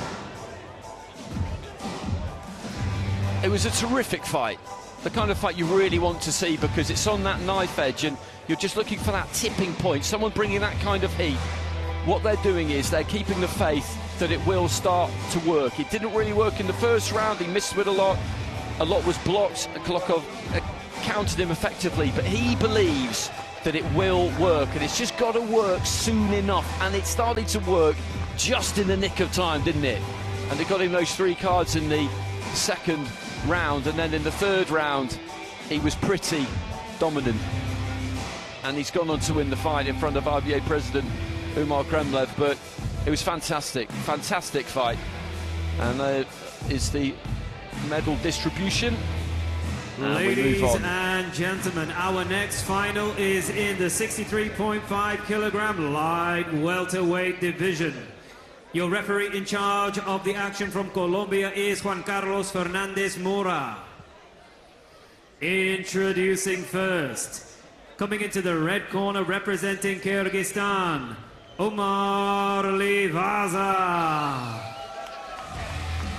And we saw LIVAZA beat Emmanuel Katema of Zambia 5-0 in the semi-finals. Prior to that, he got past Maksud Kazmatov. Narek Hovanesyan had to come from behind to win that fight. Sayat Ilyasov of Uzbekistan early on, and Anas Slayman of Palestine. So he's had 5 fights, an Asian under-22 gold medalist this year. He is on the charge at 21 years old. And now, ladies and gentlemen, please welcome his opponent who comes into the blue corner representing Russia, Ilya Popov. For 25-year-old Ilya Popov of Russia, this is his 6th bout of the Dubai 2025. Jogging his way to the boxing ring through the dry ice here at the Dubai Duty Free Tennis Center. Got his tournament underway in the round of 64 with a win over DR Congo's Fiston Bair. And in the semi-final, he beat Yatugan Zainalinov of Kazakhstan, the #2 seed, in a terrific contest. Lost the first round 4-1, but responded magnificently to prevail on a bout review 4-3 split, and that is how he has booked his place in the final. Ladies and gentlemen, your judges for this contest come from Egypt, on the cusp Uzbekistan, of that immense Sri talent Lanka, and promise Serbia, here on and this senior Latvia. stage, but he's got a serious opponent over in that red corner in the form of Omar LIVAZA. So the referee just calling them to the centre. LIVAZA in the red, Popov in the blue. And you mentioned his resume there, Popov. Stellar in the early stages, and round 1. As I was saying earlier about ASSYLKULOV, that he will have felt that this needed to be his time. You could say the same thing about Popov. 2 southpaws here. LIVAZA got this nice loose style to him, carries that lead hand quite low, as does Popov, who looks for the body early on. The pair of them just trying to dart out those jabs. They'll fling them up from low, trying to burst them up into that eye line. Again there, I think they're both just slightly short. Nice left to the body there from Popov. And again, he flicks up that jab and scores to the body with it that time. Again, just dips his knees, 1-2 down the middle from Popov, who's maybe locked on a little bit more effectively than LIVAZA so far. Again with that 1-2, LIVAZA trying to touch up that body, then goes up to the head. And just short with it. The second jab there, I think, may have just kissed the end of the nose of Popov.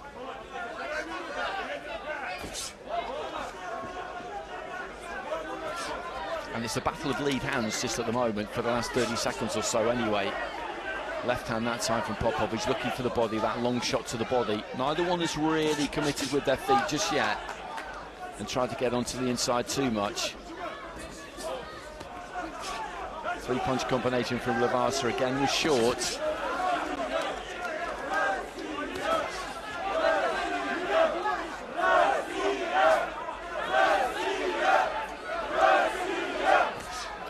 Again with the jabs, I think they both landed simultaneously there. And the same thing again. No one's really winning this battle of the lead hands. I think Popov has got himself in front in this round. He's got his nose in front through attacking the body. When he dips those knees and goes down to the body like he did there, that's where he's been most effective. LIVAZA hasn't been able to do too much of that himself deep into the final minute.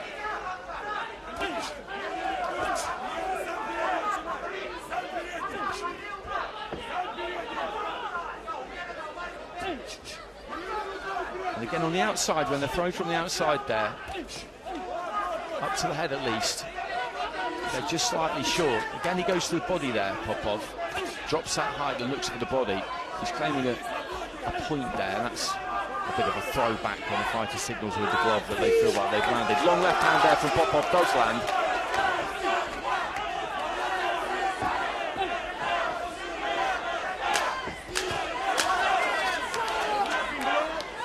Final few seconds of round one. And in terms of those headshots, it's been kind of like high-octane fencing to a degree, but to the body, I feel like Popov has done the better work. I would agree with you, and I think it's that variety that, for my money, has won him the round. And then there was that one single eye-catching left cross in the final 20 seconds or so from Popov. But that type of variety there, the ability to just drop his height, land with straight shots to the body, because in the battle of the lead hands up top, neither man was really establishing any mastery of range, just falling fractionally short. And it's a clean sweep of the cards for Ilya Popov. I think his effective investments into body shot and that one eye-catching left cross in the closing moments of the opening round, enough for him to take it.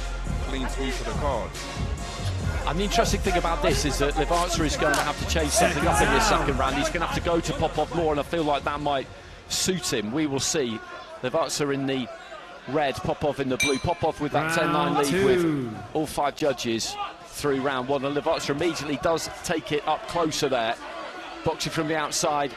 If you're hoping to get on the outside and nick the round, land a few jabs, that did work for him, and immediately he's changed things. He's looking to get behind that guard rather than hold those hands low and use that lead hand. He's trying to get tight, he's trying to get that shoulder and get up close and see if he can win the fight on the inside that way. That was a decent jab from him, thrown from closer in. Popov just pushes him off. Now, who's it going to suit more at this kind of mid-range? Well, he's back on the jab now, LIVAZA. Very briefly. A bit of a marking on the right eyebrow there of Popov. I think maybe the heads came together on the inside. Good jabs from the pair of them. The jab landed there again from LIVAZA. There's blood coming from the corner of the right eye there of Popov.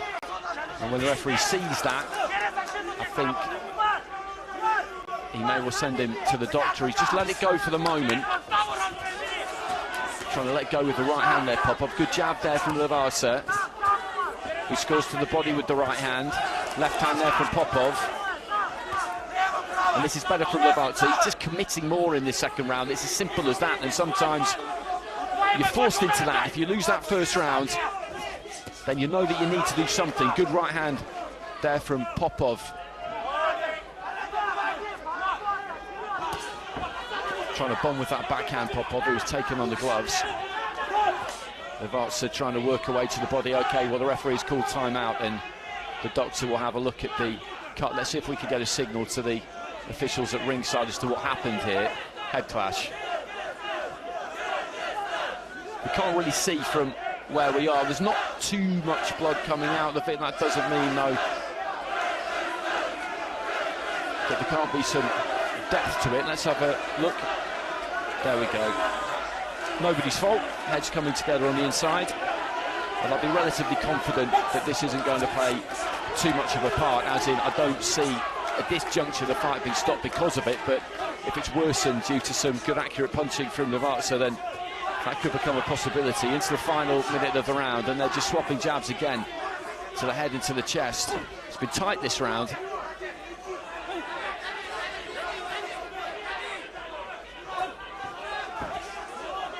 Looking flat, long left to the body there, Popov. It's not been as easy for him to land that in the second round as it was in the first. LIVAZA just comes steaming in, head down, throws that left hand over the top. And they could both do with a good strong finish here. Right hand there, I think, from LIVAZA landed.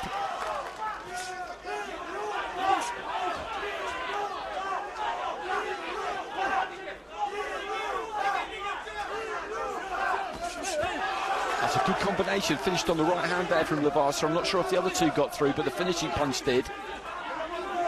He's giving himself a chance here, I would say, the fighter from Kyrgyzstan. He's dropped that first round 5-0. Popov there does drop his knees and land that long 1-2 to the body. Has he done enough? That's the question. The IBA boxing That is indeed the question. I thought he started the round very well, trying to drive Popov backwards, but interestingly, Popov would not concede ground. Planted that back foot into the canvas and met the advancing LIVAZA with the jab, and thereafter, for my money of the corner, work on that cut. I think that Popov did very good work. LIVAZA had his success, particularly when he got inside and jabbed to the body, but I'm not sure about the tactic of getting on the back foot in the closing portion of the round. Despite all the success that he had from the start through to the deep into the round, I think going on the back foot may give the impression that he feels he's done enough and he's entering bout management mode. And in a round that was that close, but he's only been given it for one of the 5 scoring judges, you wonder about that implementation of that tactic to box on the back foot when he needed a big response after conceding the first unanimously. Well, he went back to doing what he did in the first round, which didn't really work, basically, and as you say, sometimes it can be difficult to read those thought patterns, and that 4-1 split, what that means is that Popov has got a 2-point lead with 4 out of the 5 judges, so LIVAZA has got to turn it on here. He's got to produce a monster round. He needs 10-8. And in the context of what we've seen so far, that is a big ask.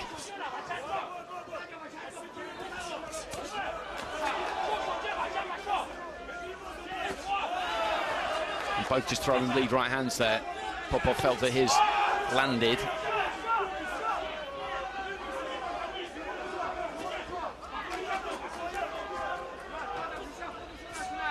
And I wonder what the corner has communicated to him going out for this final round.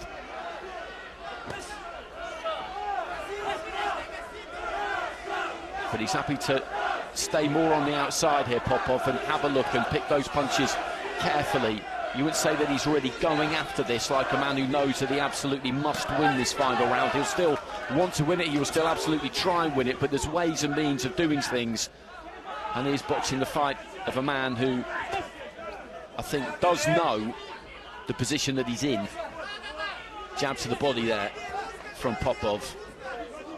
And we spoke about it at the very start of the fight before the first bell went, that he needs this Popov in the context of his career. He was a supersonic junior and youth, and the senior level up until this point, that maybe hasn't quite translated. But if he can get a gold medal here, then that changes things.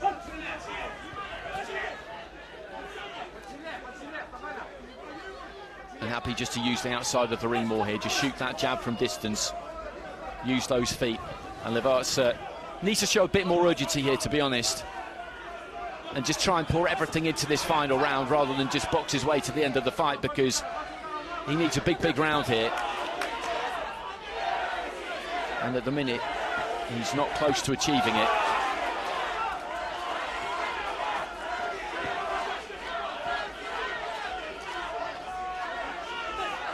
Low hands there from Popov, and then just tries to fling that lead right up into the chest.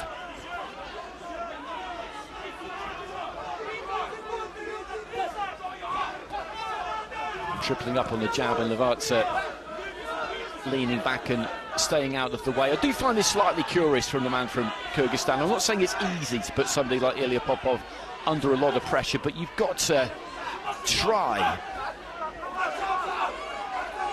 And in this final round, there just hasn't been anything like enough urgency from him. It could well be the case that if he'd come forward and really looked to open up, then he could have got picked off. That's always a possibility, but you have to roll that dice.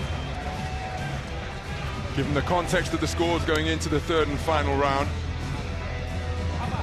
the man from... Ladies and gentlemen, your guest presenter for this contest is Yusuf Kyrgyzstan needed a massive final 3 minutes. Directors. And he actually had a better start to the second round than he was able to produce in the third, when he did get up close and worked effectively to the body. But he wasn't able to replicate that in the third, and I think the body language of the boxer is so instructive once the final bell sounded. This man knows that he's about to be declared and crowned as the light welterweight champion here at Dubai 2025, and he is bouncing, positively bouncing in anticipation of the announcement. He knows, doesn't he? He knows. And you can enjoy this now. This can be nervous. He may still be slightly nervous, but he can enjoy this now. Ladies and gentlemen, the winner of this contest via unanimous decision, and now IBA World Champion, is in the blue corner, representing Russia, POPOV. And he gets it by unanimous decision, 3 rounds to 0, with all the judges but one.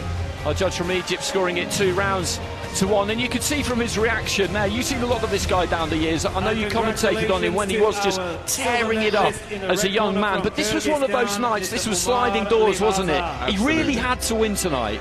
In 2018, it looked as though this man was going to make a transition through to the senior ranks and be a top boxer for however long he chose to continue his career. In his first senior world championships in the quarterfinals, it was Andy Cruz who eliminated him. That was in Yekaterinburg 2019, and it's taken this long for him to translate that youth and junior success, where I was ringside, where I commentated on him at the Youth Olympic Games, where he took that gold medal in Buenos Aires.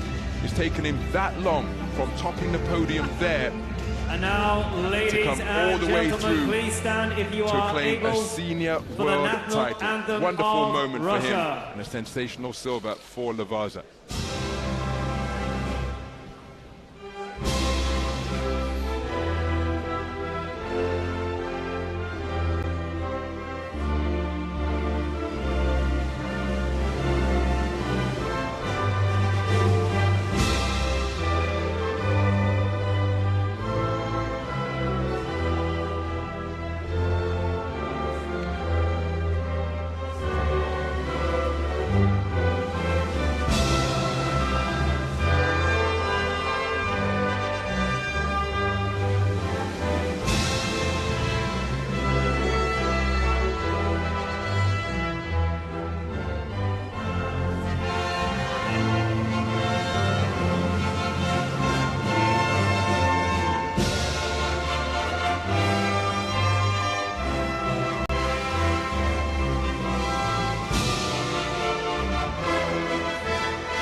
Well, not the first time we've heard that Russian national anthem, and it won't be the last time, I don't think, over the course of the next couple of hours. He delivered under pressure there, Popov. And that is not an easy thing to do. Some athletes, in the build-up to a really big occasion, tell themselves it's just another fight. You have to stick to your routine, trust in the process. Others will choose to load the pressure on themselves and tell themselves, no, no, no, this is it for me. I have to win tonight, because they can thrive under that kind of pressure. And I don't know which one of those Popov is, but whichever method he used, it worked, because he was the right kind of confident from the beginning. And now, ladies and gentlemen, our next contest is in the welterweight division with a limit of 67 kilograms. Introducing first, making his way to the ring, fighting out of the red corner, representing Uzbekistan. Please welcome ASSYLKULOV. Well, we talked about stellar resumes with Hasanboy, DUSMATOV, and also KHALOKOV. This guy's got one as well. Gold medalist at the recent World Boxing World Championships, Olympic champion in Paris, world champion in Tashkent a couple of years ago with the IBA. He's missing a couple from the set, but it's not a bad start.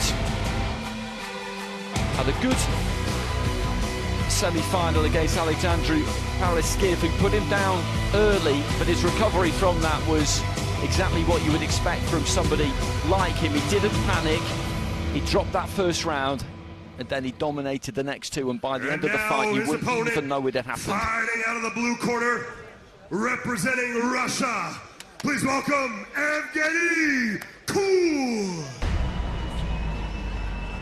A Evgeny Kool is the tournament number 6 seed, the 25-year-old from Russia, beginning his tournament in the round of 32.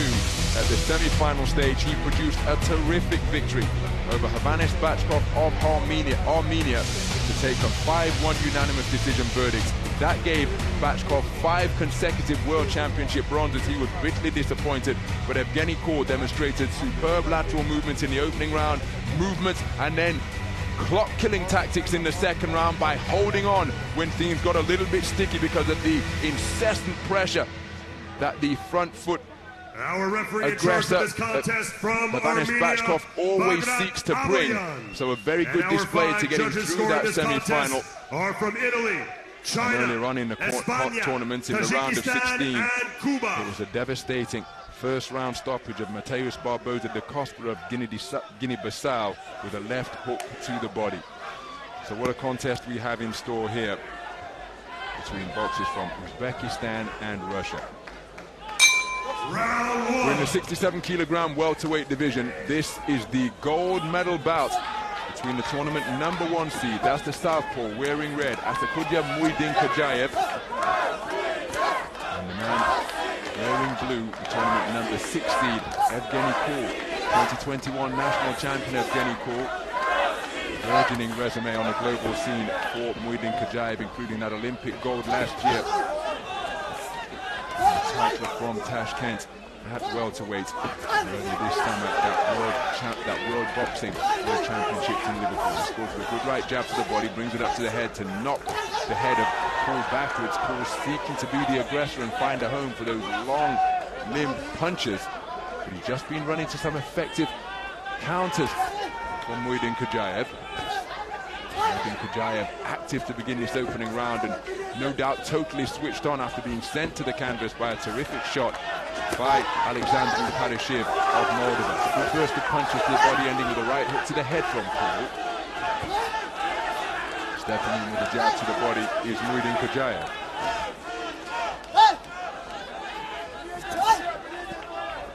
So Muidin Kajayev just celebrating that jab as he spins off the line, counterclockwise to his right. Kool seeking to continue to press, showing good composure. Moving the head nicely is Muidin Kajayev.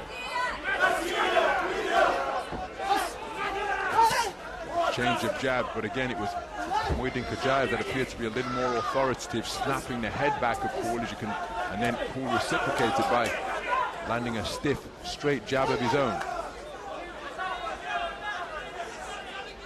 So Kool imposing his physicality on Muidin Kajayev, getting his head into his chest and keeping him pinned against the ropes in a bid to try and sap some of the strength. Back to the space of center ring and flicking out a wonderful jab once again. Coming up from around the belt line on occasion. Kool pressing forward in a straight line here, remembering that semi-final win against Bachkov. It was lateral movement, that was the order of the day. In the face of the steamroll pressure being applied by the man from Armenia.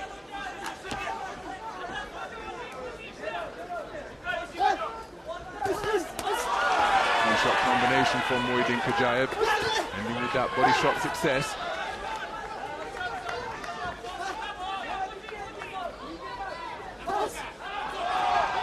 Two men have had some simultaneous exchanges of jabs, but the busier boxer for my money, there's a 10-second clapper. Sounds here, I was about to say imminent. Busier boxer and a more effective boxer through the first 3 minutes has been Muidin Kajayev. Beautiful movement laterally, good variety in his work, and I think the man in red has done enough to take the opening round. I don't think there's an awful lot in it though. I thought Kool was good at times there, got onto the front foot for a portion of the round, that long 1-2 into the body. There wasn't an enormous amount landed clean from either one of them, but I'd say you're probably right, Muidin Kajayev is very, very good at keeping it where he wants it. He's got this ridiculously long reach. And there you see a jab there, but just before that, a good counter right hand. And Kool was maybe made to fall in slightly at times. And Muidin Kajayev has got it 10-9 with all of the judges. And the problem that Kool has got now is that he's going to have to bring it even more, and that will suit him. That's why that first round in these 3-round fights is often so important, isn't it? Indeed it is. It allows the winner of the round to dictate the tactics thereafter.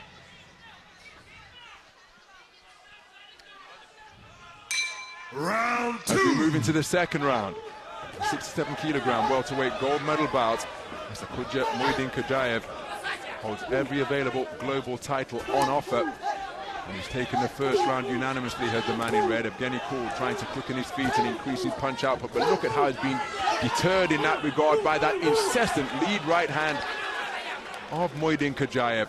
Terrific start to the round, and again, it just gives Kool something to think about as he tries to work his way inside. He's not just going to be able to blaze his way in. He's not that type of boxer. He's remaining disciplined as he gets through with a good southpaw right jab of his own. Good left cross over the top from Muidin Khajayev. Excuse me, from Kool, with Muidin Khajayev on the ropes.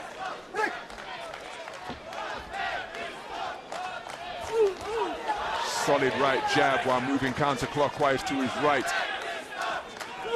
from Muidin Khajayev, and then reaching for a left cross to the body, and the clearly evident intention of Kool to try and get on the front foot and pick up the pace here. Well, it's been neutralized pretty effectively. Bit of an arm bar going in from Muidin Khajayev into the face of Kool. No complaints from Kool.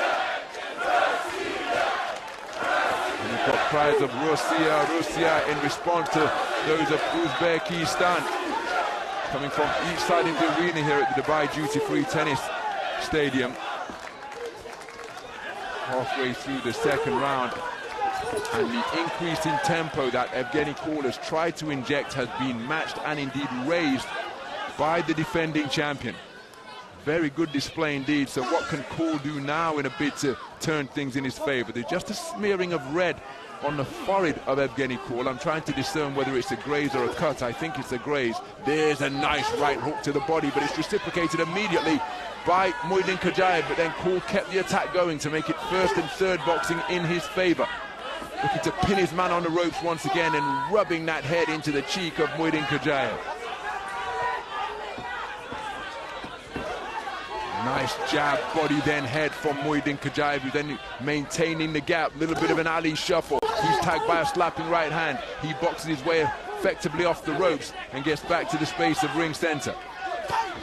Nice right hook into the body from Kool. The lead right hook to the head was short of the mark. So Kool very much in this round. Roundhouse left from Evgeny Kool. But again, with 25 seconds remaining, I'm not sure that it's done enough, that it's been enough to win the round. There is time, of course, for a moment of quality or indeed a finishing shot to be produced. But Muidin Khajayev decked in the opening round of his semi-final, but he's been switched on from the opening bell tonight. It's physical on the inside. And that concludes the second round. Ladies and gentlemen, well, Evgeny Kool just getting onto the front foot there, as he absolutely had to, trying to bring as much pressure as he could to the door of Muidin Khajayev. I didn't see a great deal of difference between that second round and the first round, to be honest, and he does need something with the scorecards here, Evgeny Kool. I don't think he's quite done enough to take it myself, and he's going to have a mountain to climb in that third round. We'll wait for the scores to come out, and he's been effective at times, hasn't he? A reasonable amount of what he's done has worked, but against somebody like this, you have to find that really elusive tipping point where you convert that into a round win, and he hasn't quite managed to do it in either of those first two rounds. So he's got it all to do. 2-point margin with all 5 judges, and he needs 10-8. He needs something absolutely huge, and this man is touching distance away from yet another major title.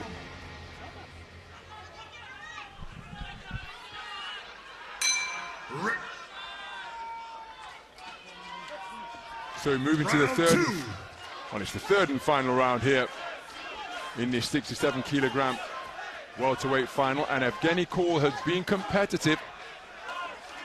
He's certainly trying to implement his own tactics, but Assylukulov Muidin Khajayev did an outstanding job in the second round of being prepared for the increased intensity and punch output from Evgeny Kool, and he was not only prepared for it, he matched it and imposed his own increase in intensity, accuracy and punch output. I thought his variety of work was really impressive, and he made himself A unanimous victory of that round, and look at that for an eye-catching southpaw right from around his kneecap, and he's maintaining the gap with that counterclockwise movement and occasional snaking out of those straight punches. Evgeny Kool keen to show the referee that he's not the one doing the holding.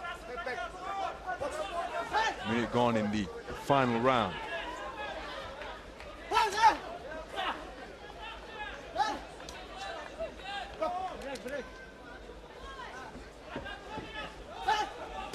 So Kool keeping his shape and his discipline as he presses forward with 2 and 3 phase attacks, but he's not really produced the accuracy he was searching for.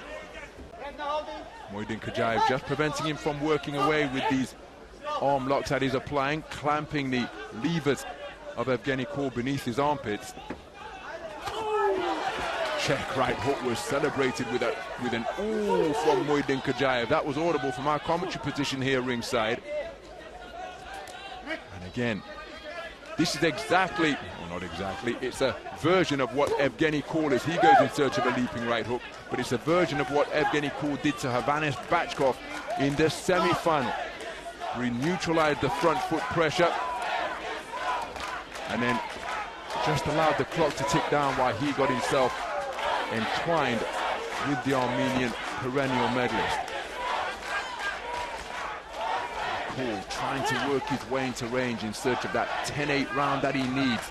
But he's too clever for this Muidin Khajayev, and that's why he's maintaining the gap, and then when his man comes close to him, clinches, waits for the intervention of the ref, and just a little bit of desperation creeping into the work of Evgeny Kool now, and that's understandable, launching big southpaw lefts, but not able to find the range, and he's wrapped up on the inside by Muidin Khajayev once again, locking those arms beneath his own armpits until the referee intervenes with a command of stop. You won't want to pick up a warning for that, but now with the 10-second clapper sounding here at the Dubai Duty Free Tennis Center, Muidin Khajayev is on his way to back-to-back goals and is continuing this golden run through the three-round format of IBA-style boxing. The 2023 world champion, the Olympic champion from Paris last summer, the 2025 World Boxing World Championship titleist is about to claim his second consecutive IBA World Championship title in the 67-kilogram welterweight division. Boxer and the grandson of Muhammad Ali. And it was a typically good performance. I don't really think that there was that much more that Evgeny Kool could have done there. He brought a consistently high level of educated pressure, but against Muidin Khajayev, educated isn't good enough. It needs to be rocket scientist levels, doesn't it? It's brain surgery, it's all of that. You need to be absolutely exceptional, and we saw in his semi-final he was put down really early. That might have shaken another fighter, and it just didn't.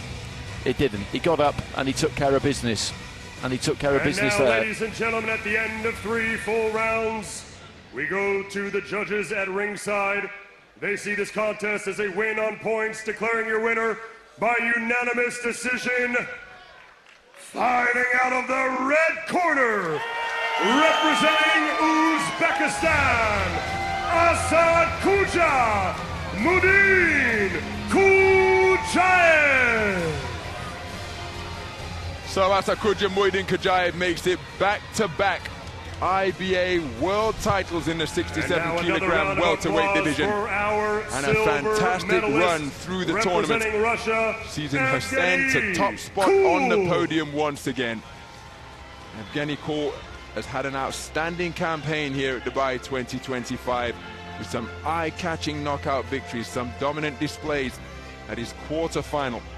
He gave 3 counts and decked his opponent with his vaunted southpaw left hook. Winner and now IBA the outstanding work at the semi-final stage to eliminate Havanis Bachkov.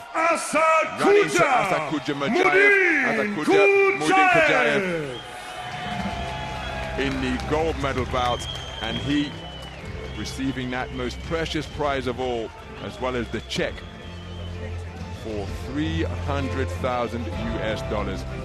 Fantastic series of performances once again, getting off the floor in the semi-final. For the national anthem of our champion, is a back-to-back IBA world champion.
So Assakuja Muidin-Kajayev loaded with prizes here. He's got the gold medal, the mascot, the championship belt.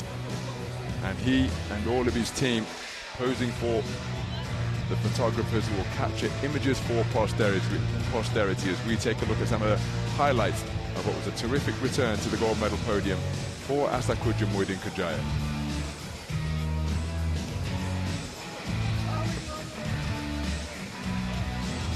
Okay, so next up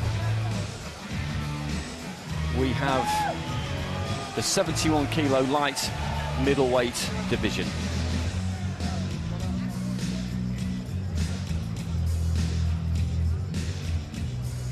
And now, ladies and gentlemen, our next contest is in the light middleweight division with a limit of 71 kilograms. Our referee in charge, representing Zimbabwe, Stephen Masiyambumbi.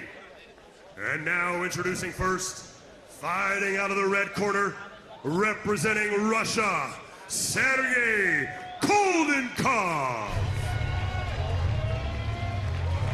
So here comes Sergey Koldenkov of Russia. Produced a very good performance yesterday to win by unanimous decision against Bayram Durdi Nurmagomedov of Turkmenistan. He got past Thiago Muxanga. The fight before that, again, another pretty much perfect display. Dropped him with a left hand right at the end and wins against Jan Ubanes and Yashpal, a European junior champion back in 2020. And like other fighters in this competition, this would be him putting his stamp at senior level if he could get the win. Representing Kazakhstan, Ablakan Suzupov. Ablakan Jasupov was a similarly prolific youth champion. He's the reigning Asian senior champion, claiming gold last year at 71 kilograms from the event in Thailand. Here he got his campaign underway in the round of 32. And at the semi-final stage, he produced a sensational performance, beautiful movement to nullify a power puncher in the form of Ikhtiar Noshonov of Kyrgyzstan, taking that one on a unanimous point decision verdict. 3 World Championship bronzes already in the Elite Senior Championships in Hamburg 2017, Katerinburg 2019, and Belgrade 2021. The 2016 Olympian in search of his first Elite Senior title here in the 71 kilogram light middleweight division.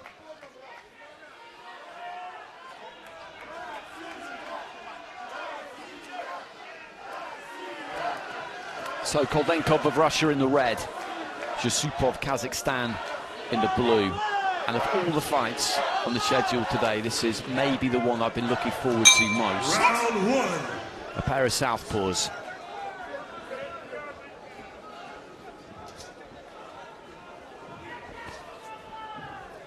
Looking for the jab to the body there, Jasupov. Didn't quite land it. Same thing from Koldenkov.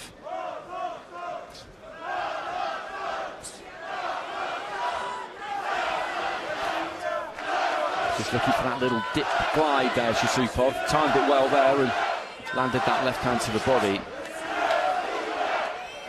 He's probably got the reach in terms of, probably got the advantage in terms of reach, Jasupov. They're about the same height, these two, I would imagine, but you look at Jasupov and he's got a big wingspan on him, you can see that. Just stooping and looking for the right hand to the body there, Koldenkov. And he's finding it difficult to get to Jasupov at the moment, who's got that kind of up and down movement. He's not quite up on his toes, although he is at times, but it's just that beat, that rhythm. And those feet are very important to it. Shaped with the left hand there, Jasupov didn't end up throwing it. And neither one of these two has made a major move yet. Nothing unusual in that, given that we're just at the halfway stage of round 1. There's a big left hand from Jasupov. Stepped in, made that commitment, threw it hard. And it bounced off the features of Koldenkov as he was coming forward. He took it well, but that's by far the most impressive scoring shot of the round so far. He looked for a right hand there, Koldenkov, but it was decently defended. And this is the issue he's got, is that Jasupov looks capable, of keeping this at a distance that suits him, but then he's able to dip and throw that big overhand left, and he tries it again there. Just before that, he landed with a couple of jabs to the body, and there's a body attack. Maybe stayed there a bit too long, and Koldenkov got a punch back of his own. It's the final minute of round one, and this is a Yusupov round so far. He's got to find a way onto the inside here, Koldenkov. Moved in behind the jab there, and maybe just shut down his space a touch.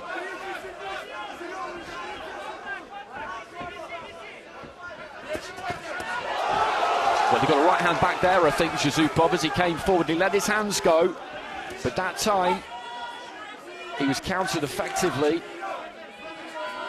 and that's something for Koldenkov to take into round two, because I think he's dropped this opening round, but that will just give him some encouragement. Even at this level, fighters need that. Their self-belief is incredible at times, but he landed one there and he needed it, because prior to that, it'd have been mostly blue. Yes, I agree, and that solid shot that he was able to land inside the closing seconds of the opening round, giving something to build upon for round number two, because I think the opening round is gone courtesy of shots such as that, just finding his range more effectively. But there was the right hand success towards the end of the round. Look at the response it elicits from the Koldenkov supporters in the crowd. I think the man in blue settled more quickly, found his range with more consistency, and was a more active boxer over the course of the first 3 minutes. But crucially, and maybe it was that single shot that he landed, Koldenkov could well get a share of this round for that success deep into the stanza.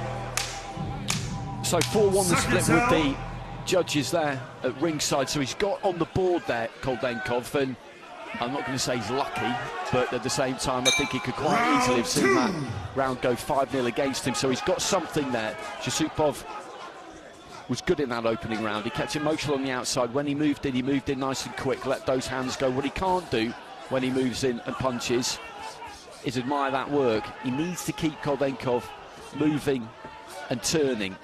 It's not because he's some kind of immobile big lump, far from it, but Yusupov is capable of fighting from that longer range because of that greater reach, and he can throw that jab, double jab, backhand, step off, and make life difficult for Koldenkov. He just tries to work away on the inside there, and maybe he does need to bring a bit more heat here, the Russian fighter. He's being patient, he's trusting in his technique, but he won't have seen actually his teammate SHUMKOV earlier on, and the kind of pressure he brought, trusting that he would hit that tipping point early enough. But that's kind of the situation that he's in here. He's a different kind of a fighter, but he's got to try and turn this around in the second round. We're a minute in, and there's that jab just pops up from away from Yusupov, a left hand into the body. Koldenkov 5 back. Every now and again when he launches that left hand in from the outside there, Yusupov, he is a bit open. He does reach for it a bit, chases it in, if you like, throws it, and is quite determined to try and get there with it, even if that means him losing his balance slightly.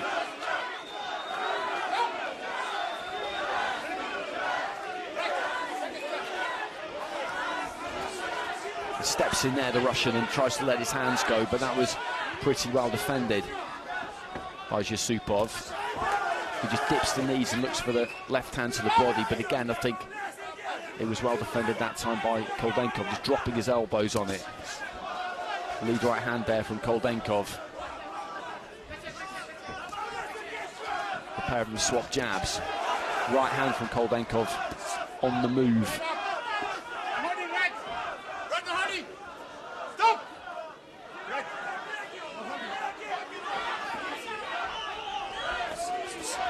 Then just tries to move in behind that double jab there, Koldenkov. A left hand from Yusupov. There isn't loads in this round. A strong finish here from Koldenkov, and he could get what he needs here to keep himself in this. Is there a bit of damage to the left eye there of Yusupov? I think maybe there is, but it could be marking up from an earlier fight. Closing stages now, and again he's just bombing from the outside with that left hand there, Yusupov. There's a good jab. But that's a nice chopping down right hand from Koldenkov, followed by right. He stayed patient in this round. He's never gone gung-ho. I was encouraging him to put his foot on the gas, but he's trusted in his ability. I think he just wore a left hand there from Yusupov.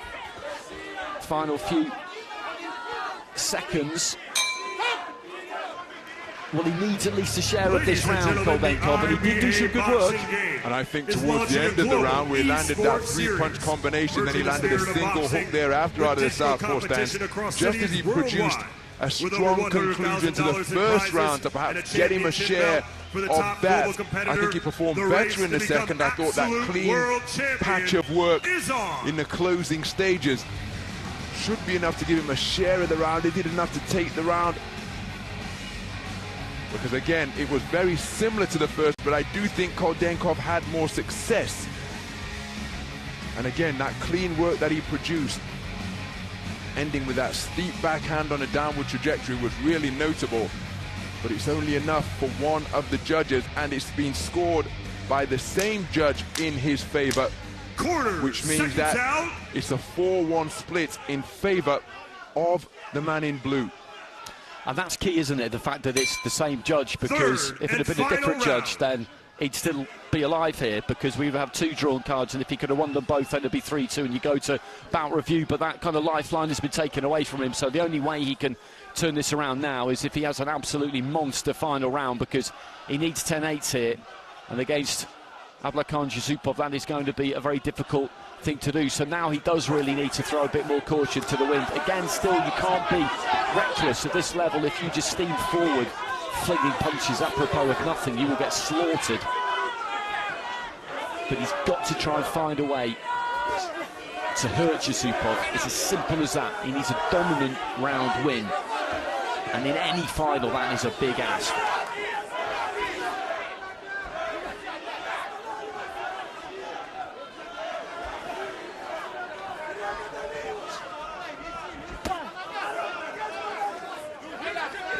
Just like some others we've talked about today, this would be a huge win for Yusupov. We outlined his resume earlier on, a number of bronze medals, but he may have been wondering if he was ever going to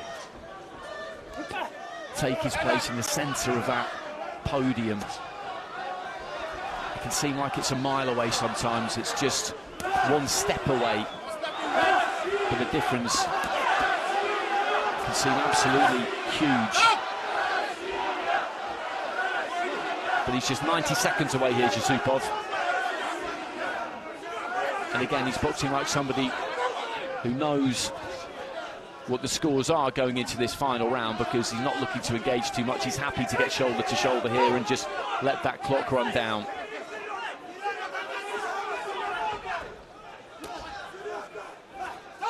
Throw that single end up on the shoulder and again just take some time out of the round. Well, a bit like our previous fight, I do find myself wondering why Koldenkov isn't going after this just a bit more urgently here.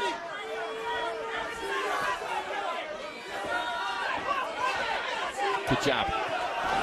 Yusupov and Koldenkov manages to make his man stagger a little bit, lands the combination. Yusupov just trying to bound around the outside of the ring. That was some good success there from Koldenkov. That's exactly what he needs. He's got to try and build on that. He just couldn't quite catch up with Yusupov there, who just gets a hold of him and buys himself a little bit more time. I don't really know if he was hurt there.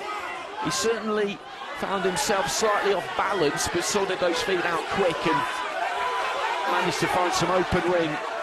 And he gratefully just leapt into that space. 15 seconds remaining. Koldenkov is imploring him really just to stand still, but he's not going to do that.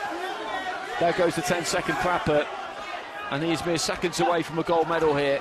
A much longed-for gold medal. And Koldenkov literally runs after him at the end of the round there. That combination towards the end of the round, given the way that the round went, and he was kind of up on his toes and on his bike a bit, wasn't he, to be honest, in that final round, and you couldn't blame him. That may well win the final round for Koldenkov, but he's won the fight. Winners, I welcome. Indeed, he set his stall out pretty early, found the range more effectively, more consistently at the conclusion of each the first and the second round. the left cross of Koldenkov began to find the range, and earlier in the round there was that left cross success which caused this man to stagger. Again, he was moving laterally around the boxing ring, but that just caused him to get on his bike a little bit more quickly. He then claimed his man just to kill the clock a little bit.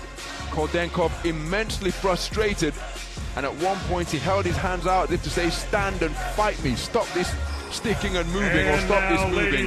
But I think it's the man in blue who's going to be the gold medalist. After 3 full rounds, we go to our judges at ringside. They see this contest as a win on points, declaring your winner by split decision, and now the IBA World Champion, fighting out of the blue corner, from Kazakhstan, Subhan. Well, we've seen that kind of reaction before today, that just visceral scream of joy. He's got it 4-1, he's dropped that final round actually 5-0, so Koldenkov getting it with all of the judges. But it's a similar scenario we talked about, isn't it? This was huge for his career because he's picked up bronze medals, that's great, but in the end, these athletes are here to win. They are here for one reason and one reason only, and that is to win. And much like Ilya Popov, this man was outstanding as an underage boxer. I was ringside at the Youth Olympic Games in Nanjing, the second edition of the Youth Olympic Games, when Nishtan, this man took Youth Olympic gold, had the World Youth gold as well, was an Olympian way back in Rio in 2016, and then those 3 bronze medals, getting him close but not quite any cigar. And here he is in 2025, and we saw what the moment meant to him to be crowned finally as an elite senior world champion. World champion, Kazakhstan.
He lived every minute of that national anthem, Abdumalik, SHUMKOV. He really, really did. And these are the moments that all the hard work is for. This is what you're visualising. So when it comes along, you need to make sure you enjoy it. Often you hear in elite level sport people talking about how you just need to put that trophy away and move on to the next one. Well, that's fine, but at least give yourself a few days to enjoy it. There's that combination that landed in the final round and then the follow-up, and I think he was a little bit hurt by that, and you see the disfigurement, the marking up to the face there, but I think he knew the scores going into that final round, played it quite safe. He dropped the round, but he could afford to drop the round. Serhiy Sapiev giving him that seal of approval, almost saying welcome to the club, as he wrapped him up in that warm embrace. And there is confirmation, Abdumalik SHUMKOV, finally a world senior champion after his prolific youth career in IBA boxing. So now up next is our middleweight final between boxers from Russia and Kazakhstan. 75 kilograms. Our referee in charge when the bell rings, representing China, Guaozhong. And now introducing first, fighting out of the red corner, making his way to the ring, representing Kazakhstan, Subhan ASSYLKULOV. So the middleweight division Subhan ASSYLKULOV of Kazakhstan, under 22 gold medalist in 2024, a world youth champ as well. Big knockout against Josh Cousin of the Seychelles in an earlier fight. Victories against Toyamatea Zohariri Halit of New Zealand, the first round stoppage against a bit of a bashed up Miroslav Kaplarichenko, and then a walkover in the semi-final against Fazlidin Erkinboev. Out of the blue corner, representing Russia, Ismail Mutsulgov. His opponent is Ismail Mutsulgov, the 25-year-old number 6 seed from Russia, buying a round of 64 at the semi-final stage.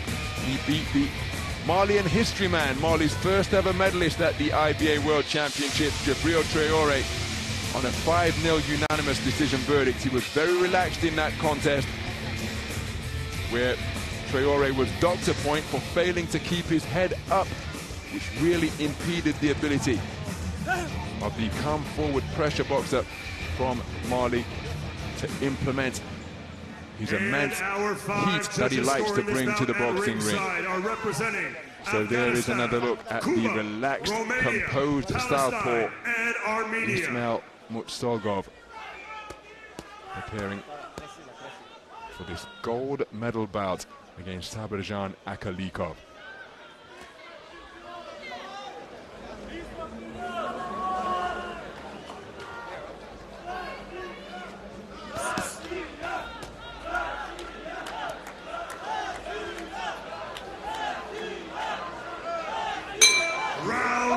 So we're underway then.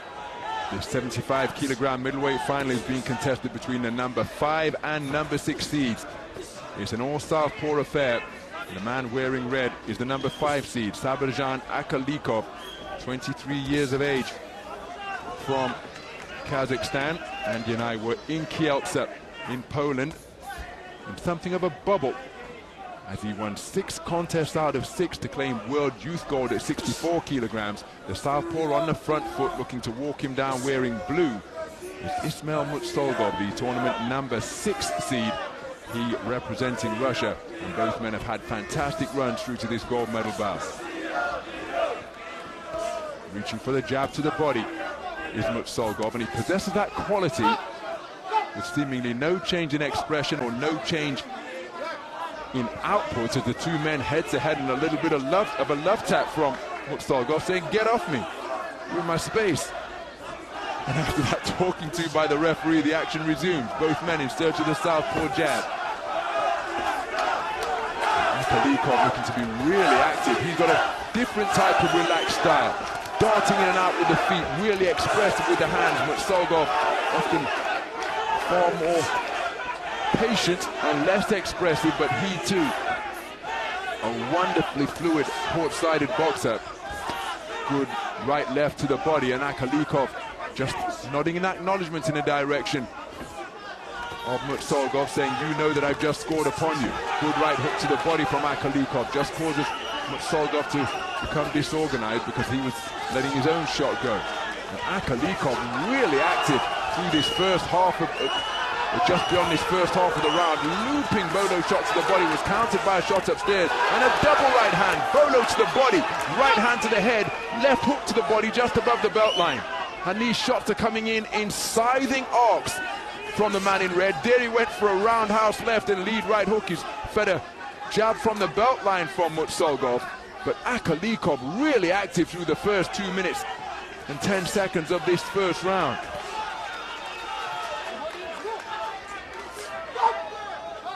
So Mutsulgov, very difficult boxer to get out of his rhythm as he looks for a lead right hook, but he's taken another stiff jab during that exchange, where ASSYLKULOV with perhaps the more authoritative jab. There's a nice two-shot combination from Mutsulgov, snaking in between the gloves of ASSYLKULOV. Reaching for the left cross, counter left hand came in a blink from ASSYLKULOV, made his man miss, and then stepped in with a razor-sharp left cross to make him pay. There's the same combination once again. This time it landed with a bent arm, made his man miss, caught him as he was advancing to double up the impact. I think that's a terrific start for the man in red in what was a very good round of boxing. It was, and I think it's the kind of start that he really needed to make, because he came flying out of the gate there. He really did, to try and put as much pressure on Mutsolgov as he possibly could. As you said, he's got good rhythm, this guy. He's got a lot of variety, he's got good feet. He's one of these people who seems to have time, and what you cannot do is just allow him to have that time and establish that rhythm, and he was totally determined not to do that. He was a bit wild, a bit ragged at times, but he landed enough in that opening round there.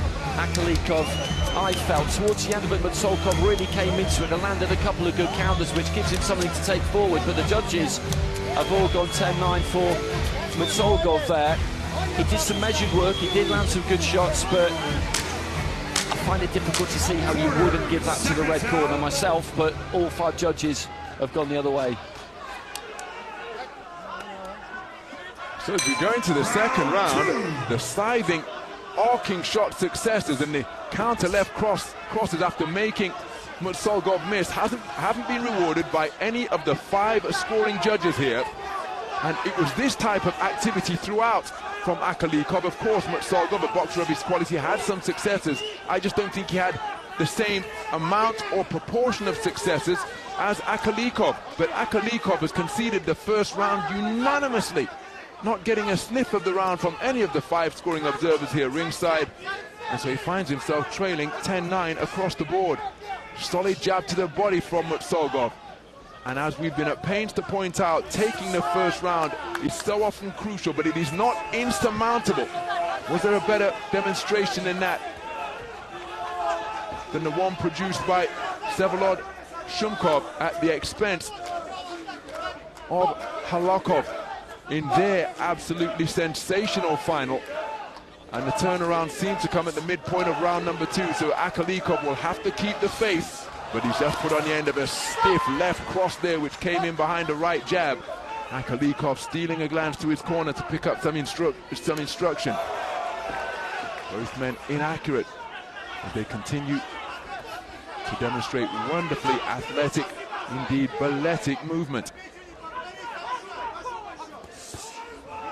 Clumping roundhouse left was caught on the glove from Mutsolgov. Right uppercut turned underneath from ASSYLKULOV. The expansive, swooping right hook thereafter was off the mark. Good work from Mutsolgov on the resumption.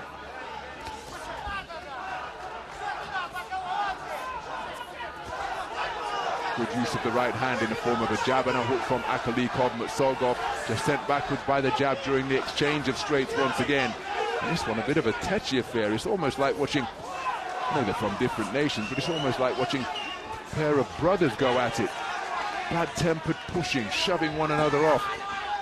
Appear to be irritated with one another. There's a little bit of hitting and holding, but it's far greater than a sibling rivalry because there's World Championship gold on the line, and there's a beautiful southpaw right hook landed by Mutsolgov, and then getting through the defenses with a straight left cross. ASSYLKULOV looking to respond.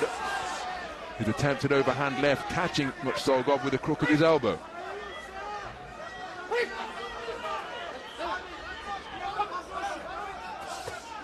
Mutsolgov walking into the front door and sneaking that left hook around the rear of ASSYLKULOV's right glove defenses.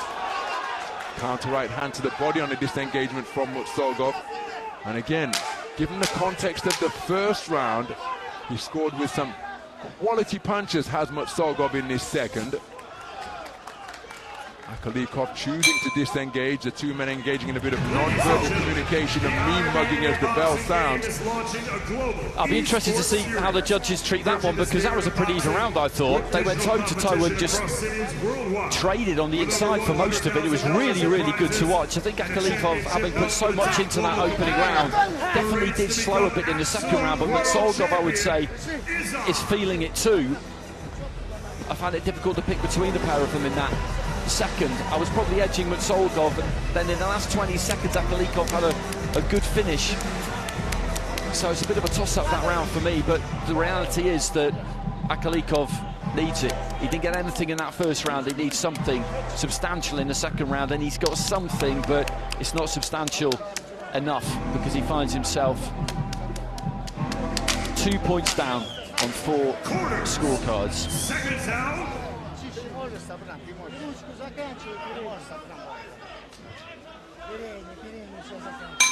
Third and final round. So we move into the final round of this 75-kilogram middleweight final. The Russian boxer wearing blue, Ismail Mutsogov, took the first round unanimously. I think that was really unfortunate. Really unfortunate outcome that was experienced by ASSYLKULOV. After the first round of boxing that he produced, he's conceded the second 4-1, and so he needs a massive final 3 minutes here in a bid to try and square up that 2-point deficit that he faces for 4 of the 5 scoring judges. The other score is tied at 19 points apiece.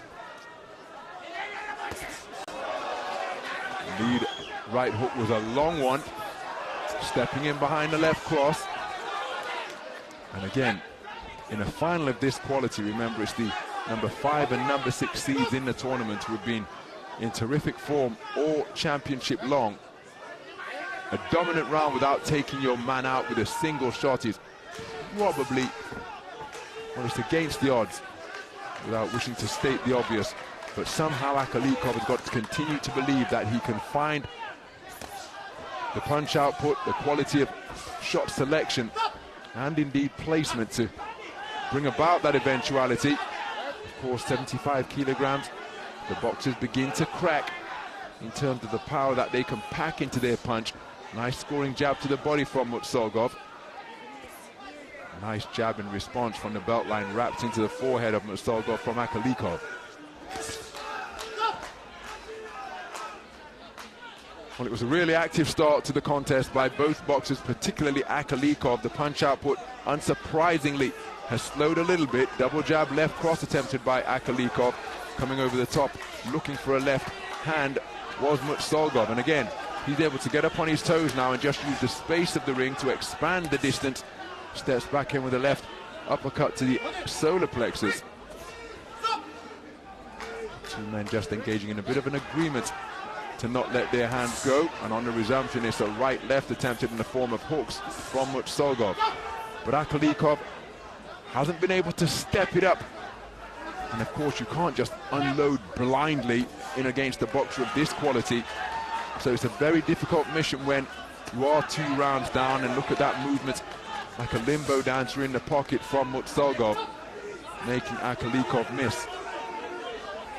So he's in the hunt really for a punch or combination of a lifetime. ASSYLKULOV, he's just sent backwards across the ring from an overhand left, and ASSYLKULOV making Mutsogov miss. And I think the fatigue playing an increasing factor in this third and final round. It's become rather untidy. Nice left cross from Mutsogov, and it's not just the physical exertions, the stage on which this is being contested, the pressure of a world championship final, the expectation of oneself and indeed the team. All of these things will contribute. The most perfunctory touch of gloves in a show of respect between the two, but I think it's the man in blue, given the context of the scorecards, who is about to be crowned as the world champion here. But I think this man was desperately unlucky to see the scorecards returned in round number 1 in the manner that they were. Agreed. I think we could have had that teed up nicely, pretty even going into the final round there, but it's not what happened. They were both pretty spent, I think, throughout the course of that third round, but it just didn't quite have the urgency or the energy that it might have had, because I think both fighters kind of knew where they were going into it, which was a little bit of a shame, because the first couple of rounds were absolutely terrific. And I agree, I felt the scoring of that first round, ASSYLKULOV could feel a bit of grief because he needed something there. And I felt like he did deserve something. But Mutsogov, though, excellent fighter, has had a really, really good tournament. What a presentation party to hand out the hard-won prizes. And now, ladies and gentlemen, after 3 full rounds, we go to the judges at ringside. They see this contest as a win on points, declaring your winner by unanimous decision, fighting out of the blue corner, representing Russia, Ismail Mutsogov. Hoisted onto the shoulders and chaired around the boxing ring in a dance of celebration is Ismail Mutsogov, a unanimous points decision victor over Subhan ASSYLKULOV of Kazakhstan. Artur Beterbiev amongst the presentation party up there in the boxing ring. Bitter disappointment for Subhan ASSYLKULOV. So he about to be presented with the World Championship silver medal and the check for $150,000 US, but he came here on a mission for World Championship gold.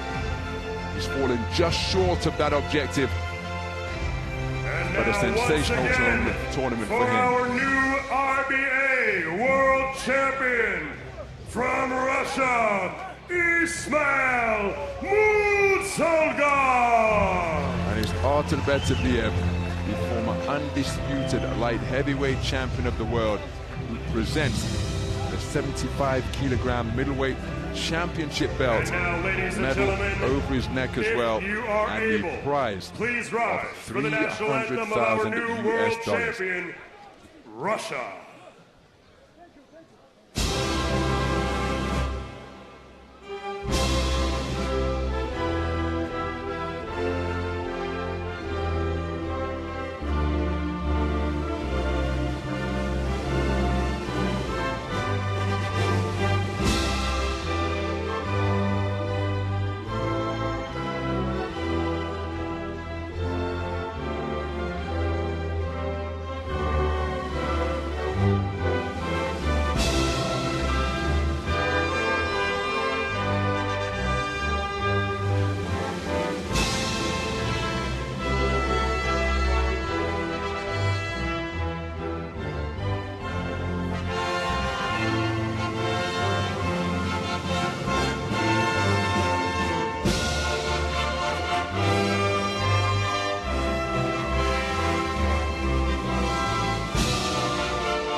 So Artur Beterbiev just shaking the hand and handing over that check, and of course he knows, Andy, what that feeling is like, because he claimed World Championship gold in the 2009 Milan edition up at light heavyweight. Here he is handing out the prizes to the middleweight champion, his compatriot Ismail Mutsogov, at the conclusion of what was a cracking run through the tournament for him. It absolutely was. I remember seeing him for the first time actually in this competition. The first time I'd seen him from ringside, and you're just impressed by how balanced he was, how calm he was, how well he picked his punches, the variety that he had, how cool he was under pressure. And I've seen ASSYLKULOV on a number of occasions too, and he's an entertaining fighter to watch. It was a real shame that Hasanboy couldn't box in his semi-final, but I'm sure we'll see him again soon as well. In the light heavyweight division, with a limit of 80 kilograms. Introducing first, our referee in charge of this bout when the bell rings, representing Afghanistan, Tamim Sultani. And now first, fighting out of the red corner, making his way to the ring, representing Uzbekistan, Javokir Umataliev. Well, I've said it a few times during the course of the last 10 days, but Umataliev of Uzbekistan, another young fighter off that Uzbek production line. He didn't go to the Olympic Games, but he won the World Championships earlier this year, Asian champion last year, as well as winning at the Strandja, an Asian youth champion, a world youth champion in 2022.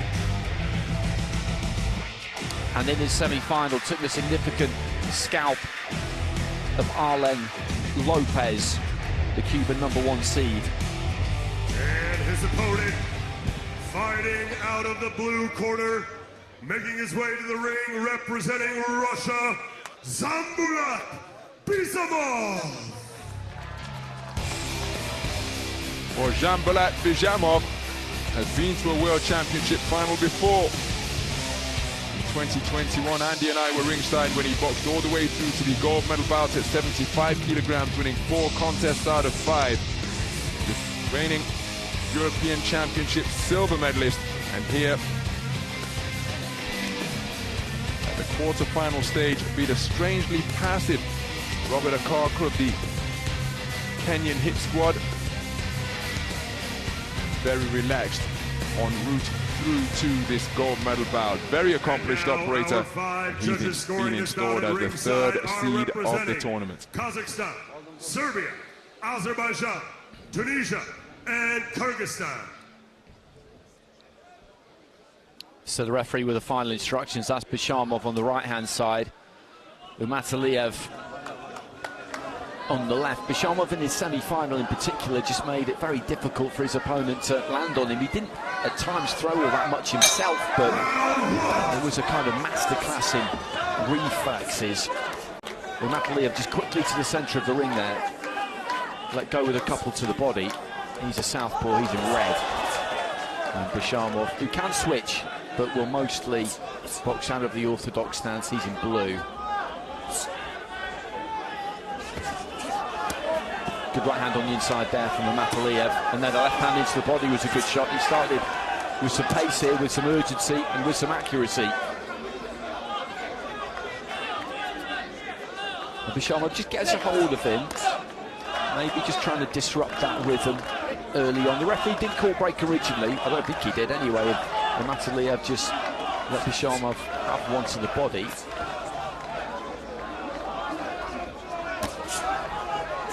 Give that left hand there, BATLAEV. Bishamov tucked up nicely.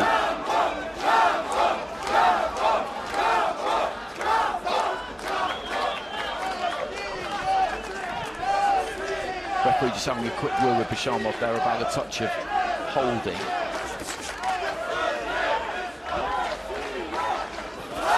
Long left hand there from BATLAEV, landed, smile from Bishamov, but it landed again there. He got his own right hand back, but as we head towards the midway stage of round one, it's the fighter in red who has landed the more significant shot so far.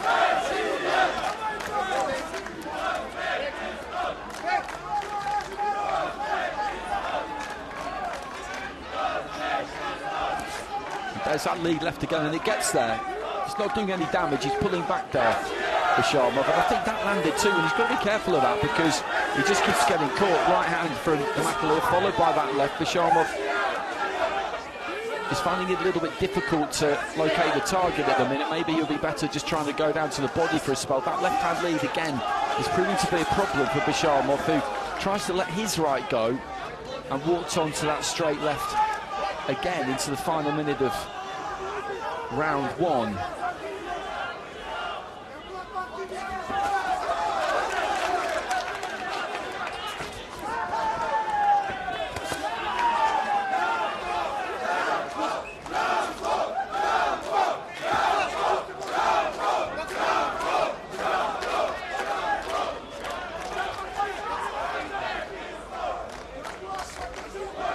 Southpaw here, Bishamov. Little jab to the body there from BATLAEV.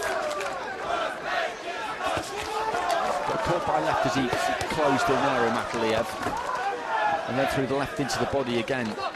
And then it gets a bit untidy, as it has done in stages. But when it hasn't been untidy, the fighter who's landed the more clean punches has been in red there, just a wide split stance, really just springing from the outside, and there goes the bell. First round, we're right from the opening bell. BATLAEV with some really eye-catching punches to the body, shoveled in a couple with the palm turned upwards just above the belt line, and they brought about a visible reaction from Bishamov. Then he was having some straight shot successes upstairs, snaking out shots like that from his southpaw stance, and there's an example of the body shot we were just referring to. So Bishamov with his own successes, but I think the greater number of successes came from the man in red, and I think he's done enough to take the round. Well, the scores will come up in a second. Well, it's split, 3 for BATLAEV, 2 for Bishamov. I think that is a very good result for Jean-Balain Bishamov. We know how important it can be if you can get a couple of cards when maybe it looked like you weren't going to get them, and that looked to me like it did to you to be a clear round for the red corner. I didn't think it was hard to score, but Bishamov has got his hands on a couple of cards there, so a 3-2 split in the first round.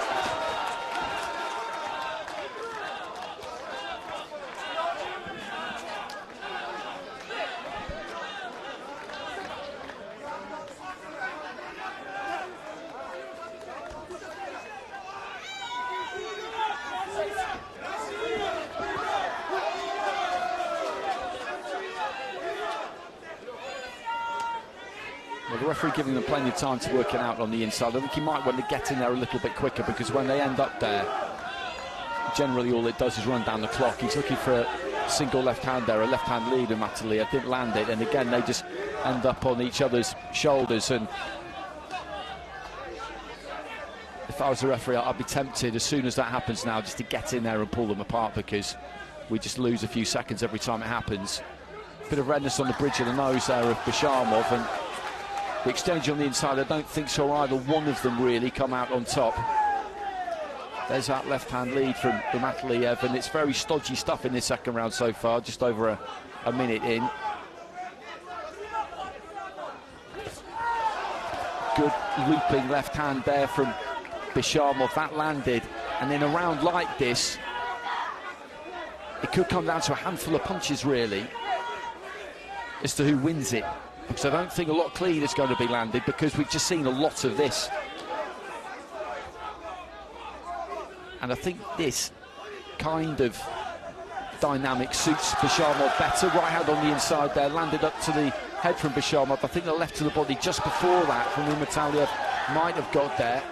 It all gets quite frenetic, because I think they know it's only a matter of time before they end up in a clinch. And so when they're firing in the few seconds before that, it's almost like they know that is their brief window to try and land something into the final minute of round two. A 3-2 split in the scoring in round one. Right hand on the inside there from Bishamov, unmistakably landed. And again, well, the referee taps him on the shoulder there, and generally I'm a fan of referees allowing fighters to work it out themselves on the inside, but I think this is one of those fights where it'd be good for us, for the spectators, if he just got in nice and quick. Good 1-2 there from BATLAEV. Bishamov landed just before that.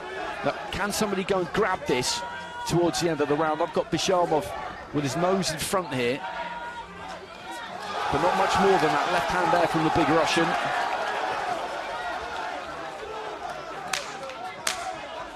Final few seconds of what has been a little bit of a frustrating round to watch.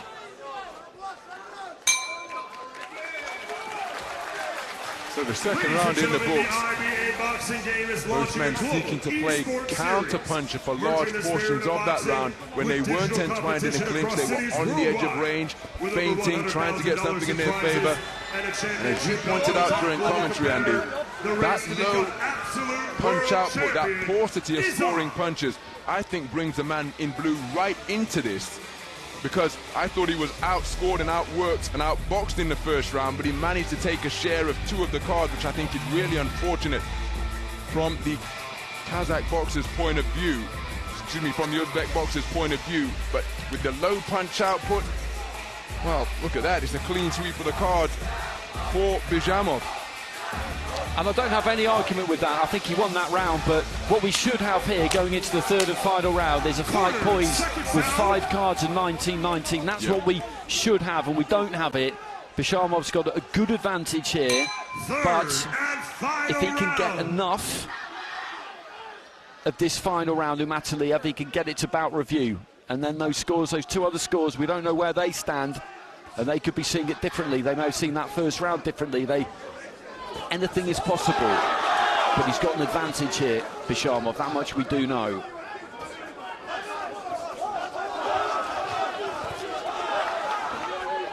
And again, as you say, he launches that right hand, he moves in, and BATLAEV, I think in these situations, could be doing a bit more just to try and get himself free, or demonstrate to the referee that he wants to get free, that he's finding it frustrating, and maybe just force the ref's hand a bit to get in there a bit quicker. Because he's initiated quite a lot of that holding, Bishamov, but the referee at no point has really threatened to take a point or anything like that. A minute with this final round has slipped by.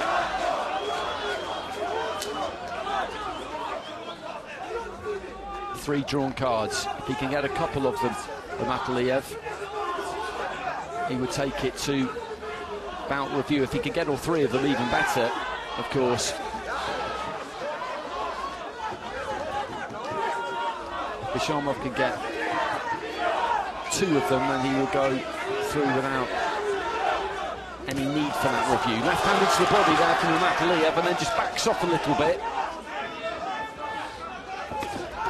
And there's it left to the body again, and then does continue to let his hands go. That was a good exchange for him. Khusravkhon again just gets a hold of him, leans on him. I think there's a little bit of damage to the bridge of the nose, is it, Khusravkhon? That was turning a bit red earlier in the fight, but I think there's some blood now. I think that's happened to him quite a few times before, given the shape of that beak.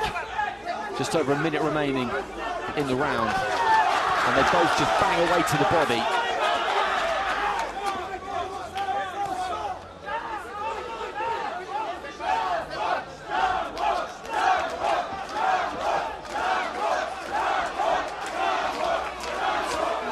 Good jab there from Khusravkhon.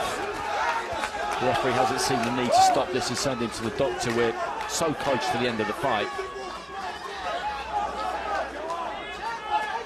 And it's BATLAEV who's leaning on, and it's this time the red fighter that the referee's having a little bit of a word with as the clock runs down. I'm not sure there's been a clear winner in this final round. Khusravkhon just looking to make a bit of space and let his hands go. Same thing for BATLAEV.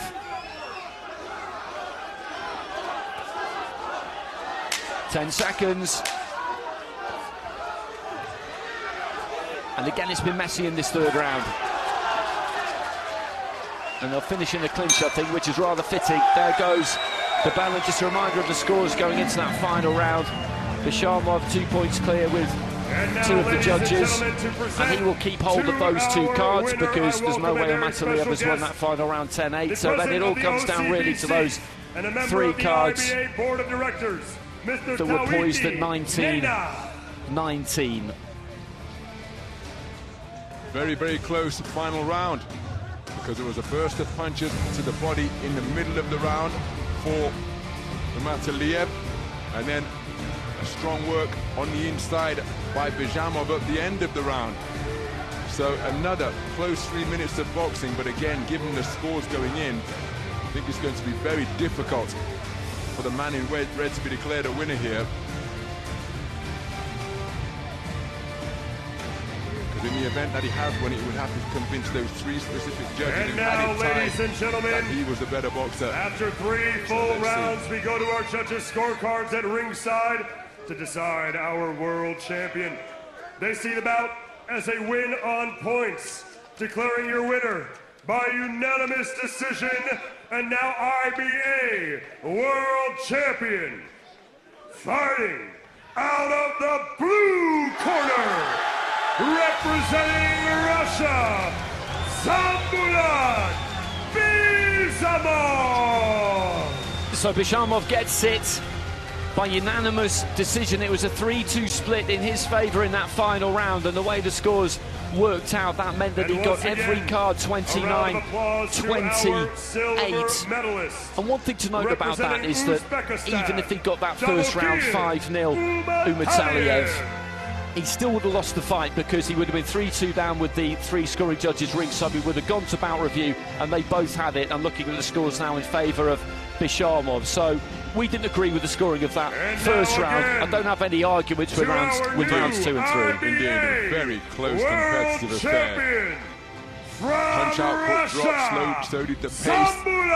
Each man seeking to play counter punch, a burst of success on the inside for both, as Sambulat Bizamov received that World Championship gold medal and the check for $300,000 US. Very good tournament indeed for Bizamov, getting his tournament underway. And now, if in the you round are of 32 able, with that please rise over the for the man national from anthem of our new world champion, Russia.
So an upgrade from 4 years ago in Belgrade, when he looked very, very impressive, but lost to a really good fighter in the final. Still 25 years old, there's an awful lot that he could go on to achieve just yet, and he slowed everything down in rounds 2 and 3. It was clever stuff at times. Not great to watch, I'll be honest. He didn't really want to let the fight flow, but you do what you need to do to win. And he got enough in the first round. He got himself a share of that first round, and then dominated the second with the judges and got enough of the third. And Arlen Lopez with a bronze medal there, the veteran still capable of making it to the later stages.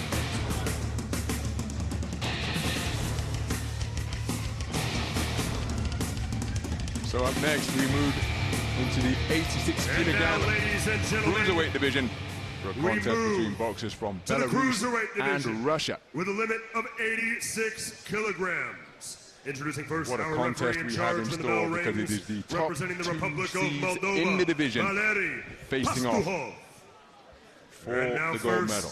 Fighting out of the red corner, making his way to the ring, representing Russia, Sharabutin Atayev. Atayev looks like he always looks, serene, calm and confident as he heads to the ring, and he takes that in there with him when the bell goes. He's been good in this competition, beat Khusravkhon of Moldova, a really good win against Akhmedov Izroilov in his next fight, and then beat Georgi Kushatashvili of Georgia in his semi-final. A gold medal in the 2023 World Champs, beating Laurent Alfonso in the final, a Euro gold last year, beating his opponent tonight, I believe, in that final. Fighting out of the blue corner, making his way to the ring, representing Belarus, Alexei Alfirov. So approaching the boxing ring, Alexei Alfirov, the tournament #2 seed, the 2021 World Championship silver medalist at 80 kilograms, comes to the ring as the European silver medalist, and that's because he was forced to retire against the man he is prepared to face tonight, Sharabutin Atayev, claiming European gold because Atayev had to respond. Actually, Alfirov had to respond, retire at the end of the first round. Valery Khustov, Colombia, Bosnia and Herzegovina, Moldova is the referee. And España.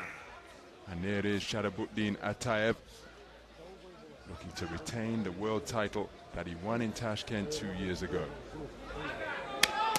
But the man in the blue corner will enter this final with his confidence sky high, because he uncoiled a stunning left cross to score a single shot KO over Rafael Hovhannisyan, the tournament #3 seed, to progress through to the gold medal bout. And a stare down between two familiar rivals as they prepare to meet in a major championship final yet again here on the global stage at Dubai 2020. We're underway. This is the 86 kilogram cruiserweight gold medal bout between the top 2 seeds in the tournament. The man wearing red is Sharabutin Atayev, the reigning world champion from Tashkent 2 years ago. The man who's just scored with a good left cross down to the body is Alexei Alfirov, the tournament #2 seed, 24 years of age, from Belarus, and he has been in outstanding form throughout this tournament, culminating with that single shot KO in the semi-finals against Hovhannisyan. There was a shot that he used to deliver that knockout, and that's the bolo shot that he has used to terrific effect during the course of the tournament. His body punching has been really sapping, and he's whipped in that backhand to the body. But Atayev, so confident, so composed and so accomplished, often likes to dictate the terms of contests early with his presence and his aura, not to mention his skill set and ring generalship. But there's that bolo left hand to the body once again from Alfirov, and a depth switch hitter. I've commentated on most of his contests in this tournament over in ring B when it was a 2-ring setup. I've not seen him switch to the orthodox stance yet. There's that left hand to the body once more, and he's found a range with it effectively. And he used that against Parvis Karimov of Tajikistan. At the round of 16, he whipped in that bolo shot to such terrific effect. Karimov was forced to adopt the half-cover guard, and then that left the chin open, and he started to bring in that left crossed over the top that he just went in search of there. Again, Atayev with a two-shot combination that just caused the boxing stance of Alfredov to become disrupted.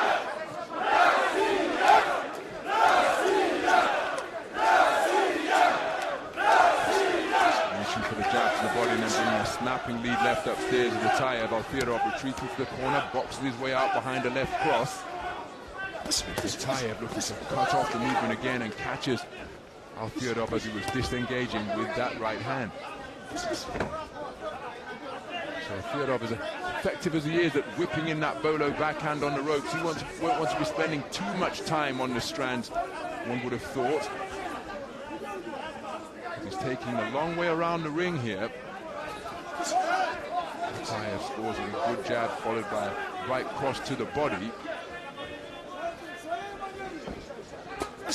Driven left cross into the body once again, and it's an escape without reply. You see that reddening around the right eye. That was an injury that was opened up during that semi-final, because it was almost at the moment when he landed the left cross that brought an end to it. There was a clash of heads, and that injury was evident.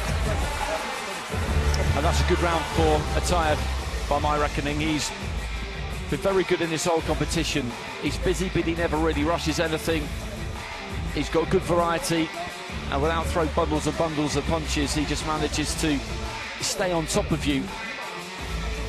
Alfredov, with that long arcing left hand, did have his successes, but overall, I would give the edge there to Sharabuddin Atayev, and he's a difficult man to catch if you drop the first round to him, which is pretty much what has happened. Atayev with 4 out of the 5 judges there, the one from Bosnia and Herzegovina going Alfredov's way. So he's got something, and as we know, that can be important, but against Atayev, you've got to look to try and change the play. That was Patricia Rabata in the front row there. He was part of the panel on the forum yesterday. Really interesting to hear what she had to say, looking on from ringside here, amongst many other luminaries.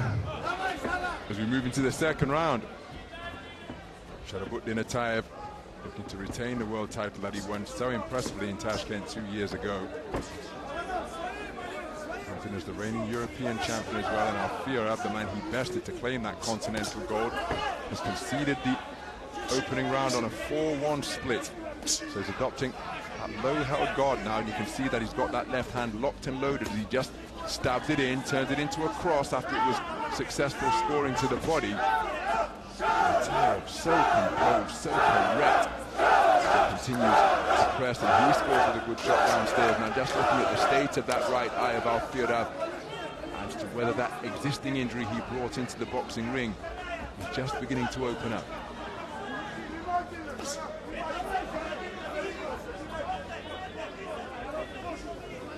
Atayev seeks to cut off the ring effectively, driving a hard right hand to the body of Alfredov.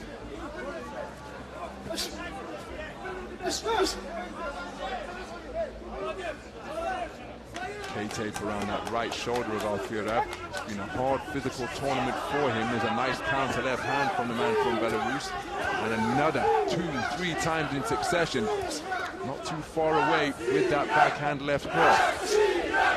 A large contingent of Russian fans in attendance here, seeking to encourage their man, tournament number 1 seed, Sharabuddin Atayev, just beyond the halfway stage of this second round.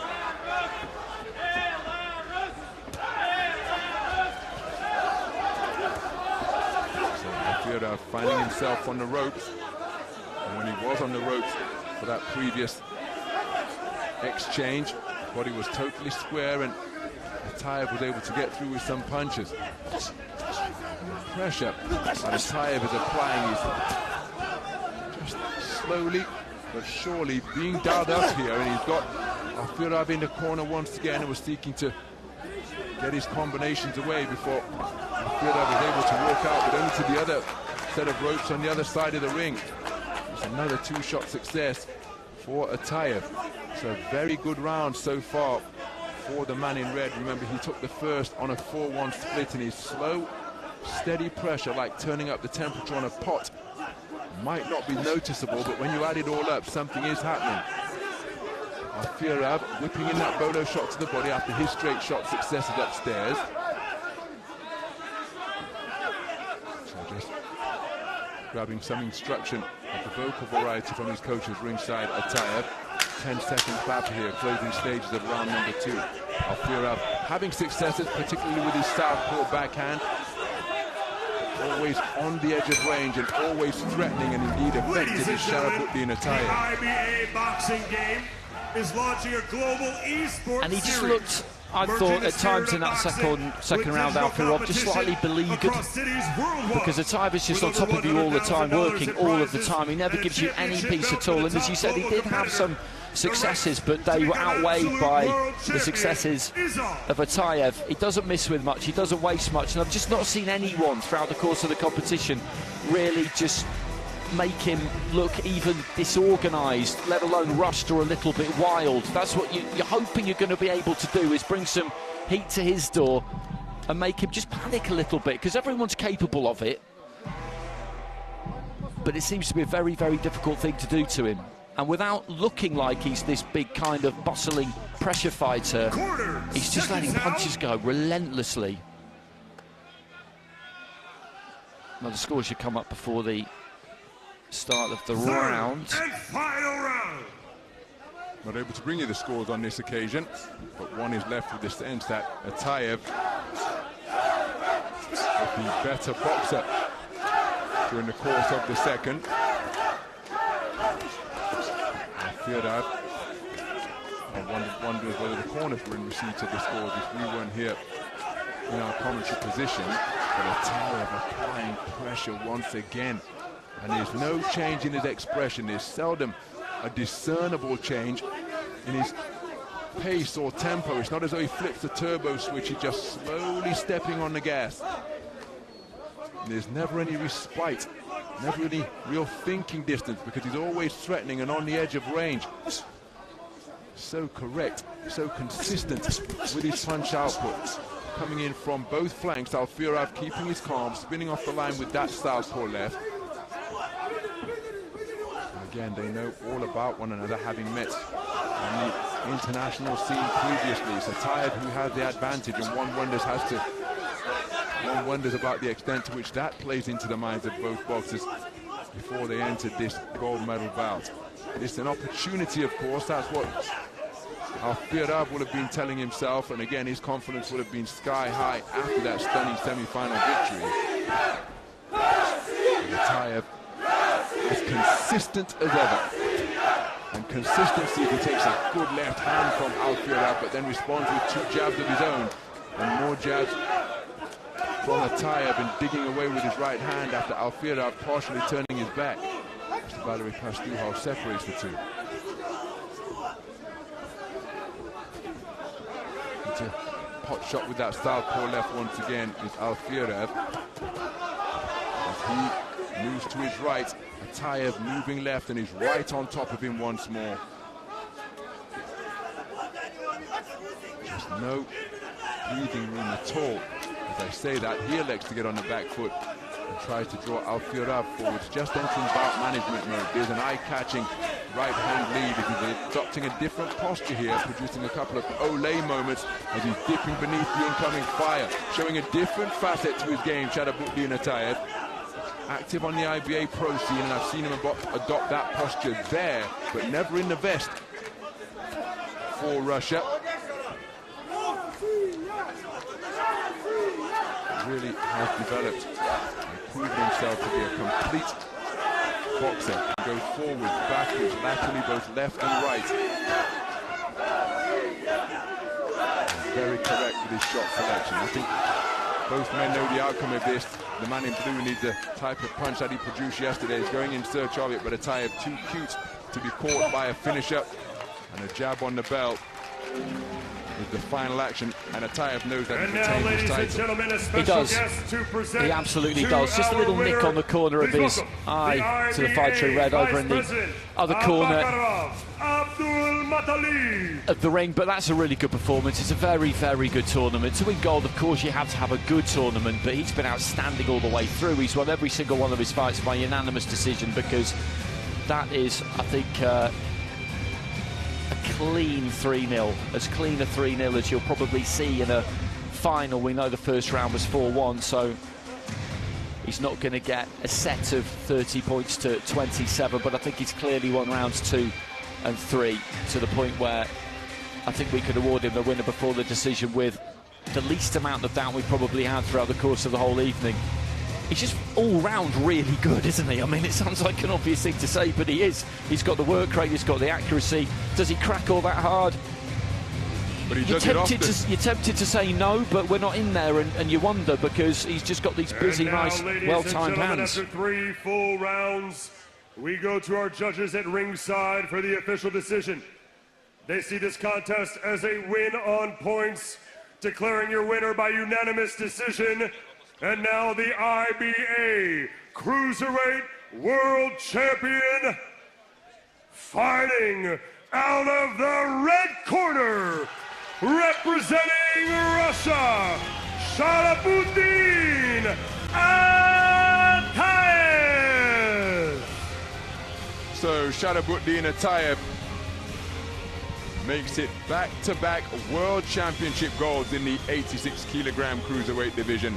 A very good display indeed, taking it on a unanimous verdict. And once again, Sharafuddin a round of Ataev applause cementing for our his silver status medalist as the from very Belarus, best in the world. Alexei It's the second World Alfirov. Championship gold for Alexei Alfirov, adding to the one that he won at And 80 once kilograms again, back in our 2021 new in Belgrade. IBA World But Champion, this moment representing Russia, Sharafuddin Ataev, the Sharafuddin #1 seed, Ataev. proving the pre-tournament prognosticators correct,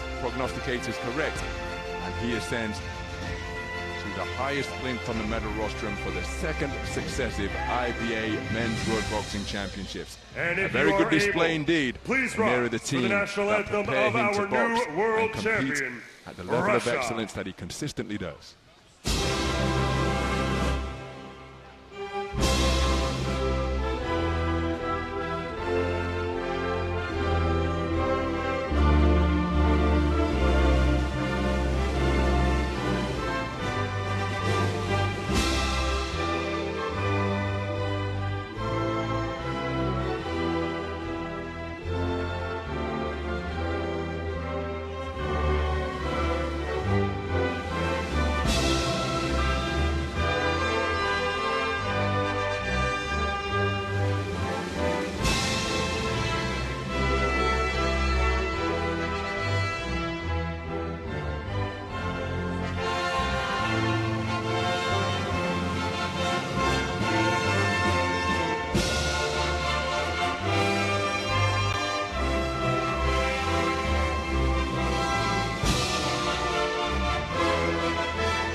What a wonderful moment for Sharafuddin Ataev.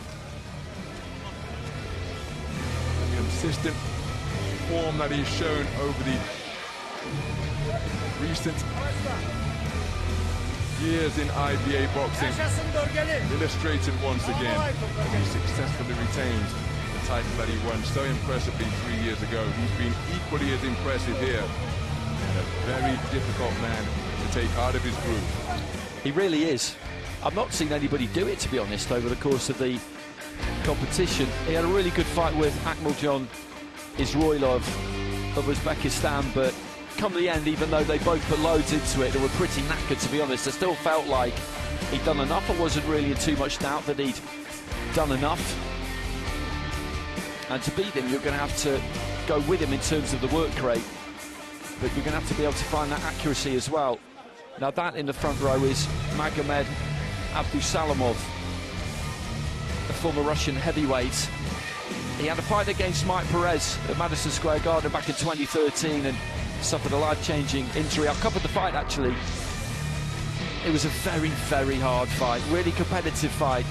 A fight that he lost, but he finished the fight, collapsed later that night. And he's been paid great respect by everybody around ringside, all the former champions we've got here. Of the evening, the World Championships in the heavyweight division with a limit of 92 kilograms. Introducing first our referee in charge when the bell rings, representing Italy, Luca Vadilonga. And now introducing first our fighters, making his way down to the ring, fighting out of the red corner, representing Uzbekistan, Turabek Habibulayev. Another young Uzbek, 21 years old, boxing out of Tashkent. Gold medalist at the World Boxing World Championships, Asian champion last year. Got to the quarterfinals in Paris, lost to Arlen Lopez. That tells you that he was at a lower weight then. He's moved up since. World Youth Champion in 2022. Beat Julio and the Cruz in the quarterfinals. Close fight, split scores. But I felt like he did win it. And then beat Lauren Alfonso. That's a big scalp in the semis. Fighting out of the blue corner, representing Russia, Muslim Gadzhimagomedov. Well, the man in the red corner has already bested Arlen Lopez, and Lauren Alfonso is going to have to take down another IBA boxing icon, because approaching the boxing ring is the tournament #2 seed and reigning two-time IBA world champion, the reigning European champion, Tokyo Olympic silver medalist, and that is Muslim Gadzhimagomedov. Consistently one of the very best in the business in and around this weight. This very much a case between youth and experience. And even though the man in the red corner may well represent the present and the future, Gadzhimagomedov is keen to show that that future is not beginning yet, and he is still the man in the heavyweight division. What a contest we have in store here. Cuba, Azerbaijan, and Algeria. So final checks from the referee, Luca Vadilonga.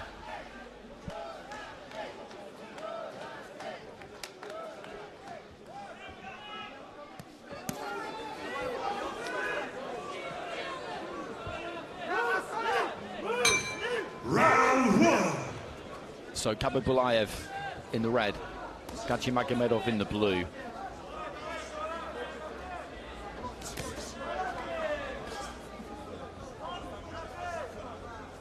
Habibulayev with that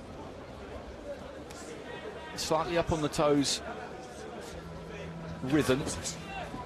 That height just rising and falling slightly, that head just bobbing. Gadzhimagomedov replicating it there every now and again, or at least a decent amount of the time he'll plant those feet a bit flatter.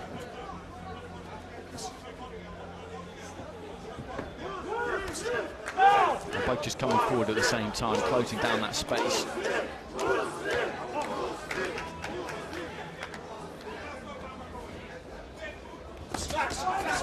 Left hand, I think, got through there from Habibulayev. Gadzhimagomedov was looking for a right hand of his own, but I don't think it really got through. So a minute gone in the first round. Bit cagey this so far. It comes in with the 1-2 there, Gadzhimagomedov, committed to that, but again, I don't think there was any real clean contact there.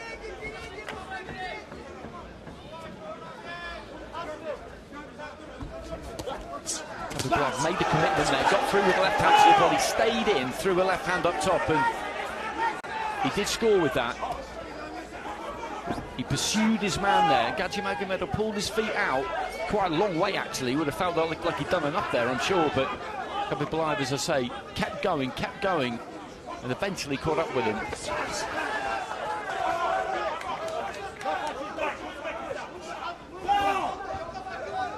So into the final minute of round one, and those 2-3 punches that Habibulayev has landed kind of eye-catching clean shots, of which there have not been many. I think that's probably enough for him to have his nose in front. Heading down the stretch here. Magomedov's just closing his space down a bit. He's coming on at pace. He's standing quite tall. BATLAEV can tend to get quite low, and then all of a sudden he's right on top of him, and he can't really get anything done. Left hand into the body there from BATLAEV, I think landed, and again there. And then he just skirts off to his left-hand side. He's got a big smile on his face, and Magomedov, it's cutting a slightly frustrated figure in this opening round so far. He's hunting his man down, but so far not with any great effect. Right hand lead there, just trying to switch things up a bit. The left-hander followed it. Might just about have got there, but I've said that a few times about him in this opening round, whereas with BATLAEV, like that left hand to the body there, you could see that landed. And we could see that quite a few others have landed, including that left to the body right at the end of the round. Bit of an untidy round overall. Good work to the body by BATLAEV for the feet tangled on that final body shot, which sent Magomedov to the canvas. He worked really hard in that round, pursuing his man. Very, or comparatively fewer clean scoring punches for the man in blue. There was a double left hand success for BATLAEV. Kept the attack going, body, counter to the head, and that the moment of the cleanest quality throughout the contest. Now again, some judges do like to reward aggression and being perceived to make the fight, but the aggression has to be effective. Magomedov, who's taken the first round on a 4-1 split, and I think BATLAEV will consider himself a little unfortunate there. Absolutely. I didn't feel the aggression was effective.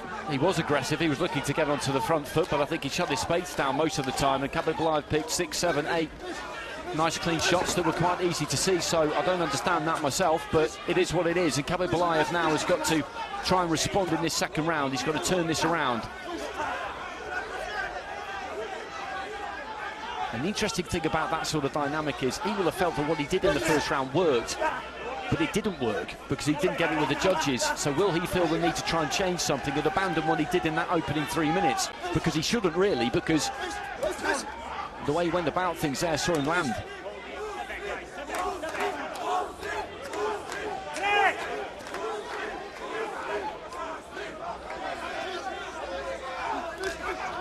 Again, looking for that right hand, Magomedov kind of leapt in from distance there. With the left hand land from BATLAEV, I'm not absolutely sure. There was a couple of punches from the pair of them on the inside there. And again, the upper body movement there of BATLAEV was decent, but I think he got clipped by an uppercut from Magomedov, who continuing to try and get on top of him at close range.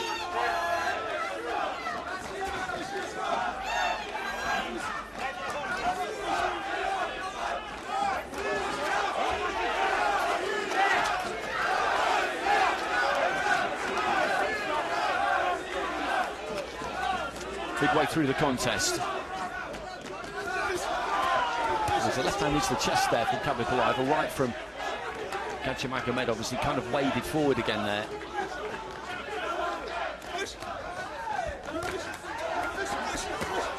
Left hand over the top there from BATLAEV, but Magomedov is just staying on him. The pressure is relentless here.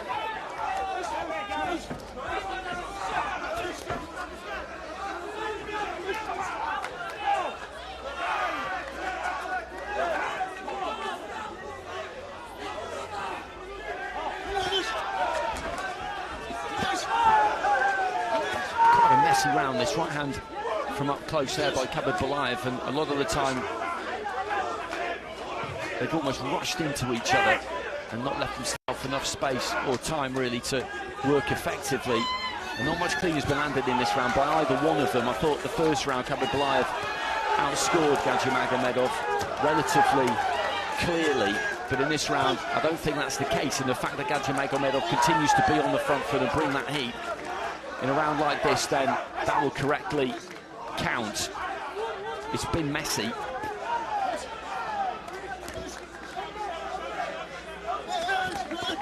Magomedov just shrugging his man off there. Good couple of body shots and then a left to the body as well to finish the round. So he's having a strong finish to the round here, the Russian. They clubs down with the right hand, and I think he may well have taken this one.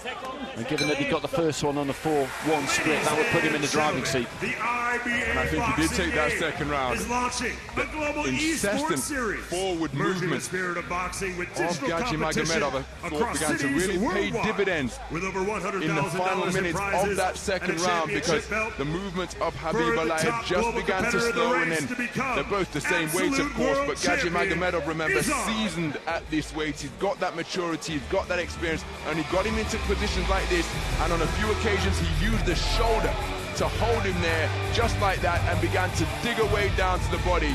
The movement of Khabib, well, he wasn't able to utilize it because he had Gaji Magomedov swarming all over him, and he's taken a clean sweep of the cards, which I think is just reward, because that pressure did begin to pay dividends.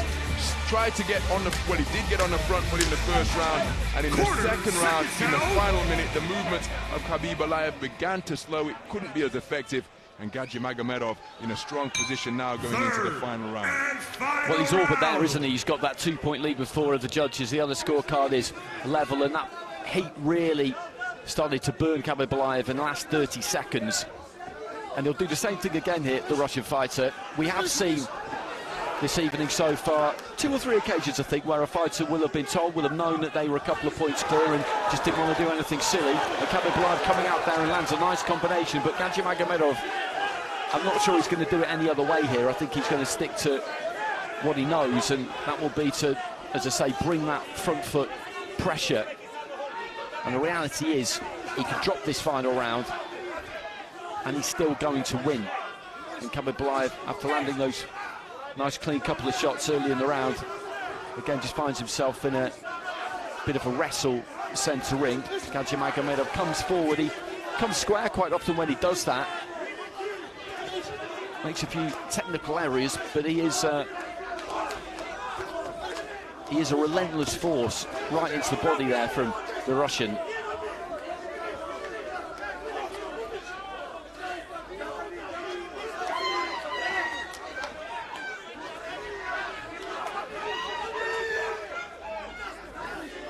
I was in Subhan when he boxed the WBA Bridgerweight title about 17, 18 months ago.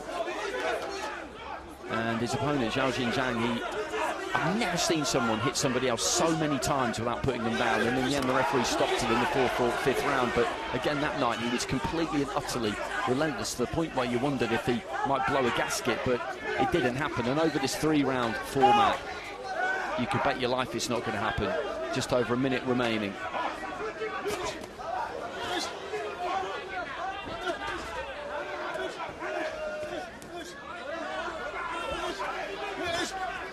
Some decent work up the back, looks foot there from Khabib. But again, Gaji Magomedov just in range, working those hands, and Khabib is pouring out absolutely everything that he has got here. And we haven't seen fighters necessarily do that in the final round of a fight when they've needed somebody huge to turn it around. I mean, one reason why he is because the man in front of you, Luigi, absolutely no choice. 30 seconds. Right-hand lead again there from Gaji Magomedov, pushes his man off and then looks to try and work with that right again.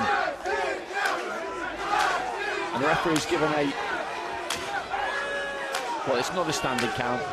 I mean, it is, but it's because there was a low blow, so you give the 8 count to give the fighter a little bit of time to recover. And Gaji Magomedov, as soon as he gave the instruction to box on there, Luka Badalonga was springing in at him. And he's going to work right up until the final bell here. And for that reason, so is his opponent. There goes the final bell, and he's won that final round, Gaji Magomedov, you would imagine, on the card. So if that's the case, then the fact that the scoring in the first round was a little bit of a puzzle to us won't actually have been a factor. If he sweeps that final round, then he's going to have won the fight anyway. Indeed. And I think he was sending a little bit of a message with that performance, because he highlighted his credentials during the course of the tournament. Khabib winning the World Championships, the Asian champion. He's just coming up to this weight, remember, but Muslim Gaji Magomedov is the governor, and I think he sends a message saying that this is still my division, because he may have been outboxed in the opening round in patches with the movements of BATLAEV. But Gaji-Magomedov just made a point of saying, well, listen, that's all very well, but you've got to kind of withstand this pressure that I'm going to bring. And from around a minute remaining in the second round, Gaji-Magomedov's unrelenting pressure, the physicality, the non-stop punch output. After 3 full rounds, we go to our judges' scorecards at ringside to decide our new world champion. They see the contest as a win on points, declaring your winner by unanimous decision, and the new IBA heavyweight champion, fighting out of the blue corner, representing Russia, Muslim Hasanboy. So Gaji-Magomedov gets it. He actually gets it by unanimous decision. He took that final round 3-2.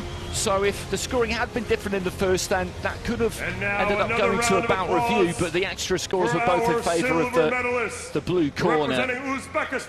So the result wouldn't have been any different. Hard to read BATLAEV's reaction at the end there as to whether he felt like he got a fair shake there or not, but the reality is that Gaji-Magomedov did dominate those final 2 rounds, and he is the gold medalist. Heavyweight world champion from Russia, Muslim Gaji-Magomedov.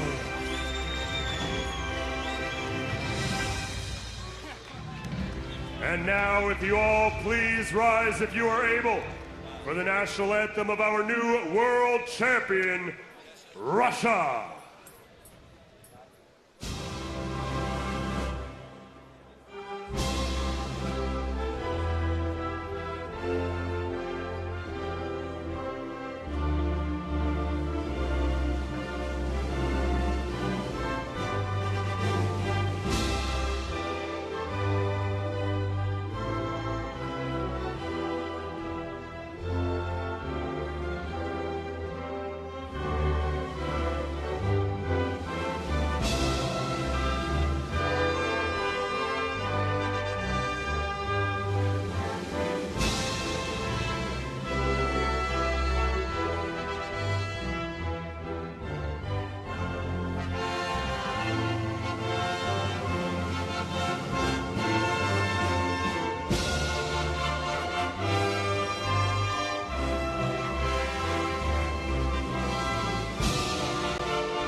So the ring clears, and we have 1 fight left for you as we look at a few little highlights from the 3 rounds that we've just seen. BATLAEV in that first round, that was the combination. He had some good shots land in the first round, managing to keep his man at bay, but just rolling in. Round 2, round 3, he brought that pressure to bear. And that gesture really significant because it's the three-time titleist now is Gaji-Magomedov. 2019 in Ekaterinburg and back-to-back titles in Tashkent, and here retaining the title to put him in a pretty exclusive club as a 3-time IBA world champion. And again, sending a message to the young Uzbek boxer that he's not coming down as king of the hill yet. It's time for our final bout of the evening. In the super heavyweight the division. World Championship Boxers from in the Uzbekistan super and Russia once heavyweight again. division, 92 kilos and over. And introducing first, our referee in charge when the bell rings, representing Azerbaijan, Rovshan Kadyrov.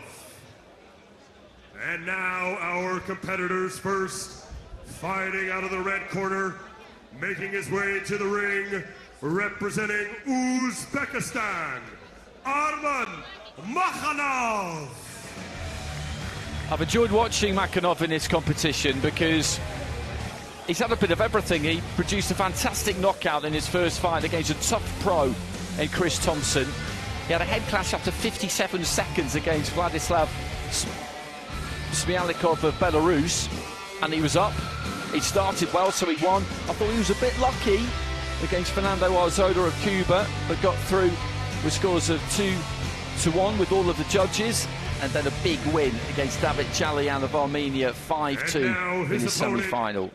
Fighting out of the blue corner, making his way to the ring, representing Russia, David Sudov. So David Sudov, 20-year-old representing Russia, progressing through to this gold medal bout after a simply outstanding performance to beat the tournament #2 seed Abdulaev of Azerbaijan yesterday, in the semi-final stage. Rest day yesterday for IBA Pro 13. So his confidence is through the roof, and his two speedsters who will contest Zimbabwe, super heavyweight Serbia, gold. And Palestine.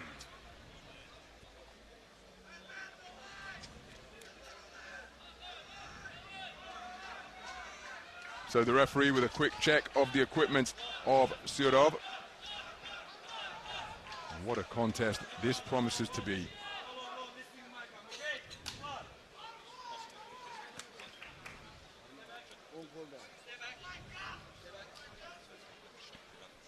Round one. It's another installment of the Russia v Uzbekistan rivalry here at the IBA Men's World Boxing Championships, bout number 415 in this 23rd edition.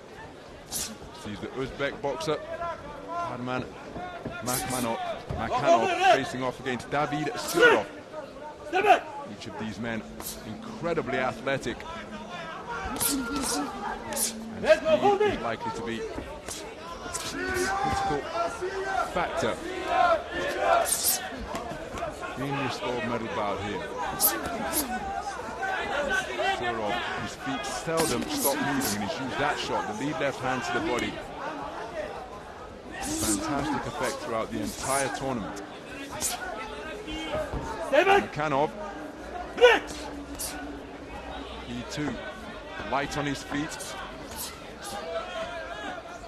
So he will be able to establish their range and mastery of distance most immediately. Nice straight shot to the body from Sudov. Step back. Stop. Break, step back. Box.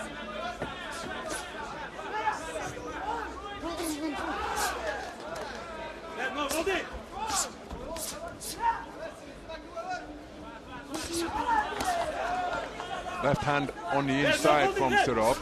But both boxers finding themselves in territory where they haven't been too often during the course of this tournament, as a right hand comes in and it brings about a standing count, which catches Makhanov by surprise. It was a clipping right hand as Sudov stepped into range. And again, that's not necessarily a 10-8 round. It will give Sudov some confidence that he can find his man with the distance, and he's beginning to get on top here now during the course of these exchanges. His cuffing clusters from both flanks, just catching Makhanov. He gets on the front foot in search of his get-back.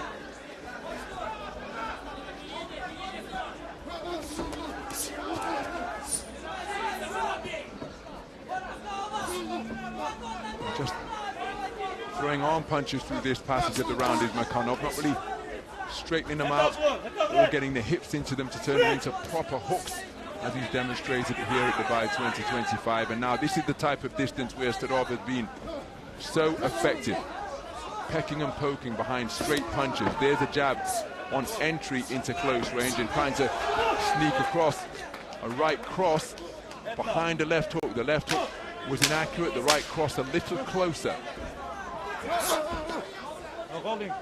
So closing second of the opening round, and I think that one burst of straight shot success, probably enough to give Sudov the round after 3 minutes of boxing.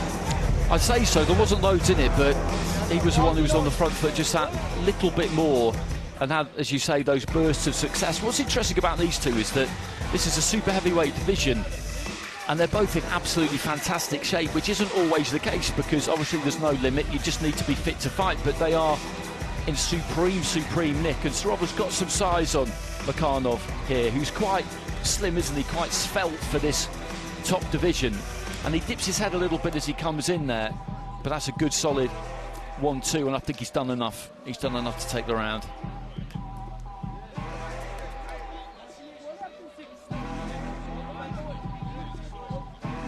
So clean sweep of the card for David Sarov.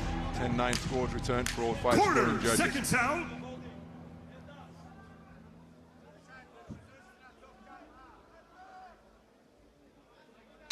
Round 2.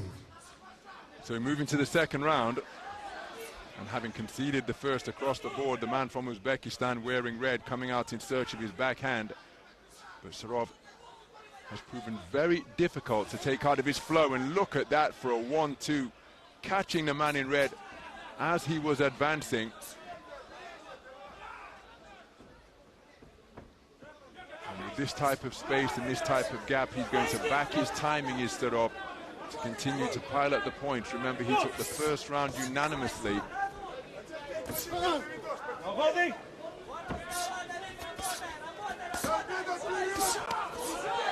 Showing that he's not going to be out-muscled on the inside, really digging his feet into the canvas and launching, siding. He should have.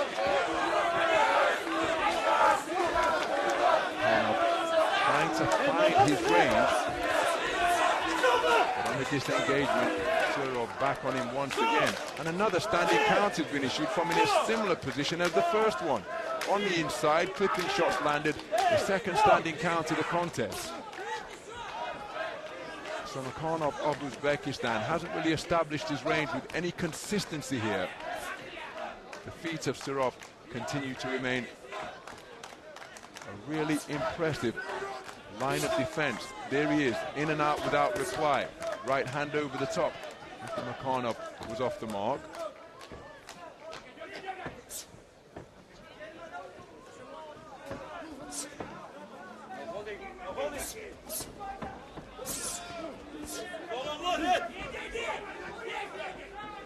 A bit of physicality imposed by Makhanov. His point scoring punches haven't been as consistent, and then just appearing behind his back is Surov. 2 minutes gone in the second round. Again, Surov able to close the distance so quickly that you can see the taller figure, Makhanov, just ends up with bent arm shots on the inside. He's not been able to establish the range for a jab or a cross on any kind of sustained basis so far, despite his best efforts. There he did try to launch a left-right combination, but going over the shoulders of Surov. Nice left-right once again from Surov. And this is proving to be a really tricky mission. I think Makhanov is hurt, and it's the third standing counter the second round. The sharp shooting 1-2 has just brought about a bit of a reaction, and I wonder what the referee is going to do here. He's taking a close look. Surov right on top of him, and he's landing more headshot success. And the towel has come in from the Uzbekistan corner, and David Sarov has scored a second round stoppage victory to ascend to top spot on the medal rostrum in the super heavyweight division. Another efficient clinical display, and it was his footwork that was the hallmark of his boxing once again. Able to close the gap, land with cutting punches on the inside, and he was making Makhanov work so hard that he was feeling the pace into that second round. And compassionate corner work from the Uzbekistan coaches, saving their young 22-year-old for another day. He'll come away with a sensational World Championship silver. It's David Sarov of Russia, who is the new IBA General Secretary heavyweight champion here at Dubai 2025. Very, very good performance. And he's been sensational all the way through. The volume, the work rate, the athleticism for somebody that size. He's like a bigger version of Atayev in some ways, isn't he? In the way that he brings the heat to your doorstep, and you have to be very good to keep him off. And Makhanov in the end there just didn't really have anything left, and the referee gave him every chance there, to be honest. I thought he might wave that over, and then the towel came in, which was the right thing to do, because there was no turning the tide there. Absolutely no turning the tide at all. And to see somebody break somebody down inside 3 rounds is always incredibly impressive, I find, because catching somebody with a single shot, and I saw it a lot in Ring A, that's a very skillful thing to do, clearly, but to just break someone inside 2 rounds, our referee that takes some in doing. charge has stopped the contest, declaring your winner and the new IBA Super Heavyweight Champion, representing Russia, fighting out of the blue corner, David Sudov. So David Sudov, victor by a RSC round 2 at the expense of Arman Makhanov. A very good performance indeed to cap what has been a sensational tournament ladies and gentlemen, for a the round of 20-year-old. applause to our silver medalist representing Uzbekistan, Arman Makhanov. Makhanov with 150,000 US dollars and that silver medal. And still once again, an outstanding event for him. Our new The victor is the gold IBA medal. Super Heavyweight Champion from Russia, David Sudov. So David Sudov is the new super heavyweight champion here at Dubai 2025. And now, An outstanding series of performances, please culminating rise with that for second the round national stoppage. anthem of our new world top champion, spot on the podium. Russia.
So David Sudov just enjoying this moment after receiving that hard-won super heavyweight gold medal.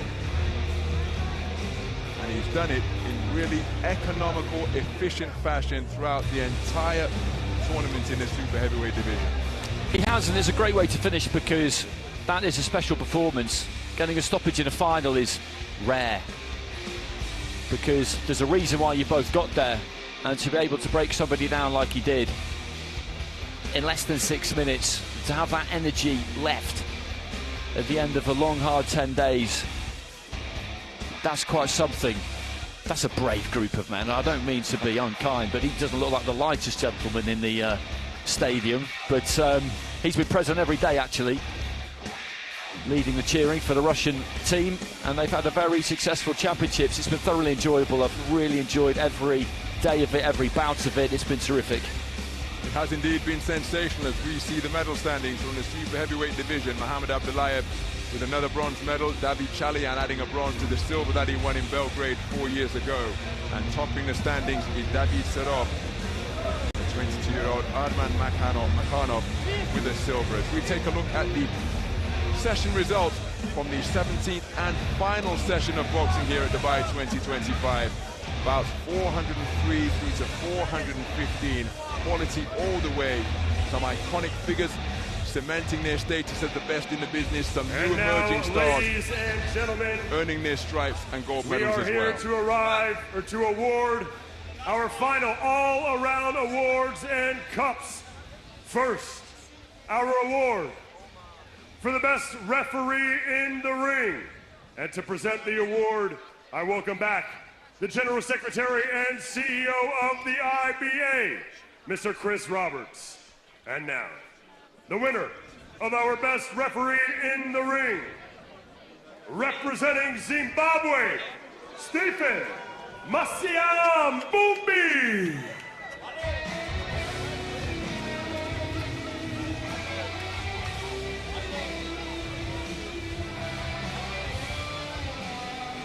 So it takes a lot of organization and excellence to have these tournaments run as smoothly as they do. So it's nice to see some of the officials and other people have their efforts recognized, and that is what is happening at this once again, ladies and gentlemen, at the conclusion the award of the boxing here for best referee in the ring, 2025, representing Zimbabwe, Stephen Masiambumbi.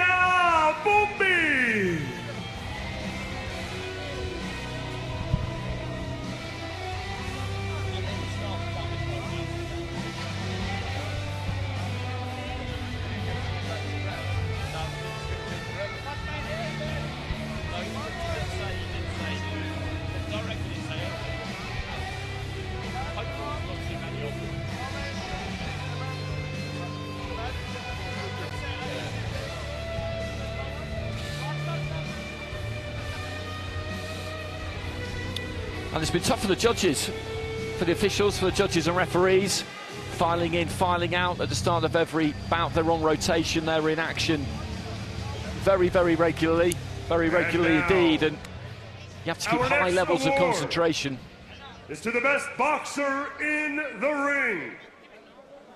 Your winner, representing Uzbekistan, Hasanboy DUSMATOV. Well, he gets it. The little man gets it. He was best boxer at the Olympics in 2016, and he's been voted best boxer here in 2025. That's the kind of longevity he's achieved over his illustrious career. And when Big Mo said that was the next award, I was tempted to try and put you on the spot immediately and give you mere seconds to answer it. I think you may well have pulled that name off the top of your head, just because who have we seen who has definitely performed better than him? Yeah, he's been really, really effective once again. His economy, his punch selection, his reflexes, everything is as sharp as it's always been. And adding to that Val Barker trophy that he won at Rio 2016, he's been named as the best boxer here. Is for the best team in the ring. For Hasanboy, and the winning team of our final award is the team of Russia. Well, they did get 12 fighters through to finals today, which is pretty astonishing, and it was a strong performance. A really strong performance all round. You look at those last two wins we had from Ataev for Russia and Vsevolod, but there was Popov who pulled out the win, as discussed, when he really needed to. That's going to be a really memorable tournament for him. As did Vsevolod SHUMKOV in a contest where he conceded the opening round against KHALOKOV, the man who has been in such a sensational run of form since 2023, but turning it around the midpoint against a man who has had the better of him on the international stage in their numerous meetings. And just like Popov, SHUMKOV, you can see what victory meant to them when they were declared as the victors. It's been a sensational tournament. There's a similar reaction of Abdumalik of Kazakhstan, because he has been close in previous years with a trio of bronze medals and all that prolific youth success. But as the ticker tape descends down onto the most successful team of the tournament, Russia, basking in the golden glow of what has been a magnificent world championship for them. It really has. It's been a pleasure to watch. Right from the opening session last Thursday, we had 2 rings for a good few days and then came down to 1 for the semi-finals. And you know in the gold medal bouts you're going to get some sensational fights and also some really memorable performances, and that's what we've had. And this arena's been terrific as well. It's great watching boxing, commentating on boxing in the open air. It's just a different dynamic, a different kind of feeling, and a tennis stadium's ideal. The floor space is just the perfect size for it. So I think all in all, as an event, this has gone off really, really well. And a lot of really good memories made for all involved. Absolutely, it's been well organised. The competition level has been high. And for the Russian team, taking flight is the head of their coaching delegation, and what a job they have done to get 12 finalists through to 13 finals being contested. And so many new boxers, 19 years of age, 20 years of age, some who have taken medals in previous championships, a little bit older, but getting themselves into gold medal contention here at Dubai 2025. A very good performance by the Russian team. Okay, so I think all that remains is for us to bid everybody farewell. There will be some celebrations for the Russian team later on. They've scooped a pretty enormous amount of prize money as well over the course of the last few hours, because that prize pot of 8 million was unprecedented coming in here. We started with 428 fighters from 108 countries. We finished with 13 champions. And again, you can see some of the prominent figures inside there in the form of Denis Lebedev, and a 3-time champion at the super heavyweight division who got the better of Anthony Joshua in Baku 2011. The support that boxers from all around the world, from the male and female side of the sport, from all levels, the support that they've shown to the 3-round boxers in IBA World Championships has been notable once again, and they provide terrific encouragement and inspiration for often the young boxers coming through. Okay, well, we'll leave you with what is the picture of the tournament, the Russian team celebrating with supporters who've been here throughout it with them. So thanks for tuning in, everybody. It's been an absolute pleasure for myself and Ronald McIntosh to share this experience with you. Make sure you join us for more IBA boxing soon. But from us from Dubai, good night.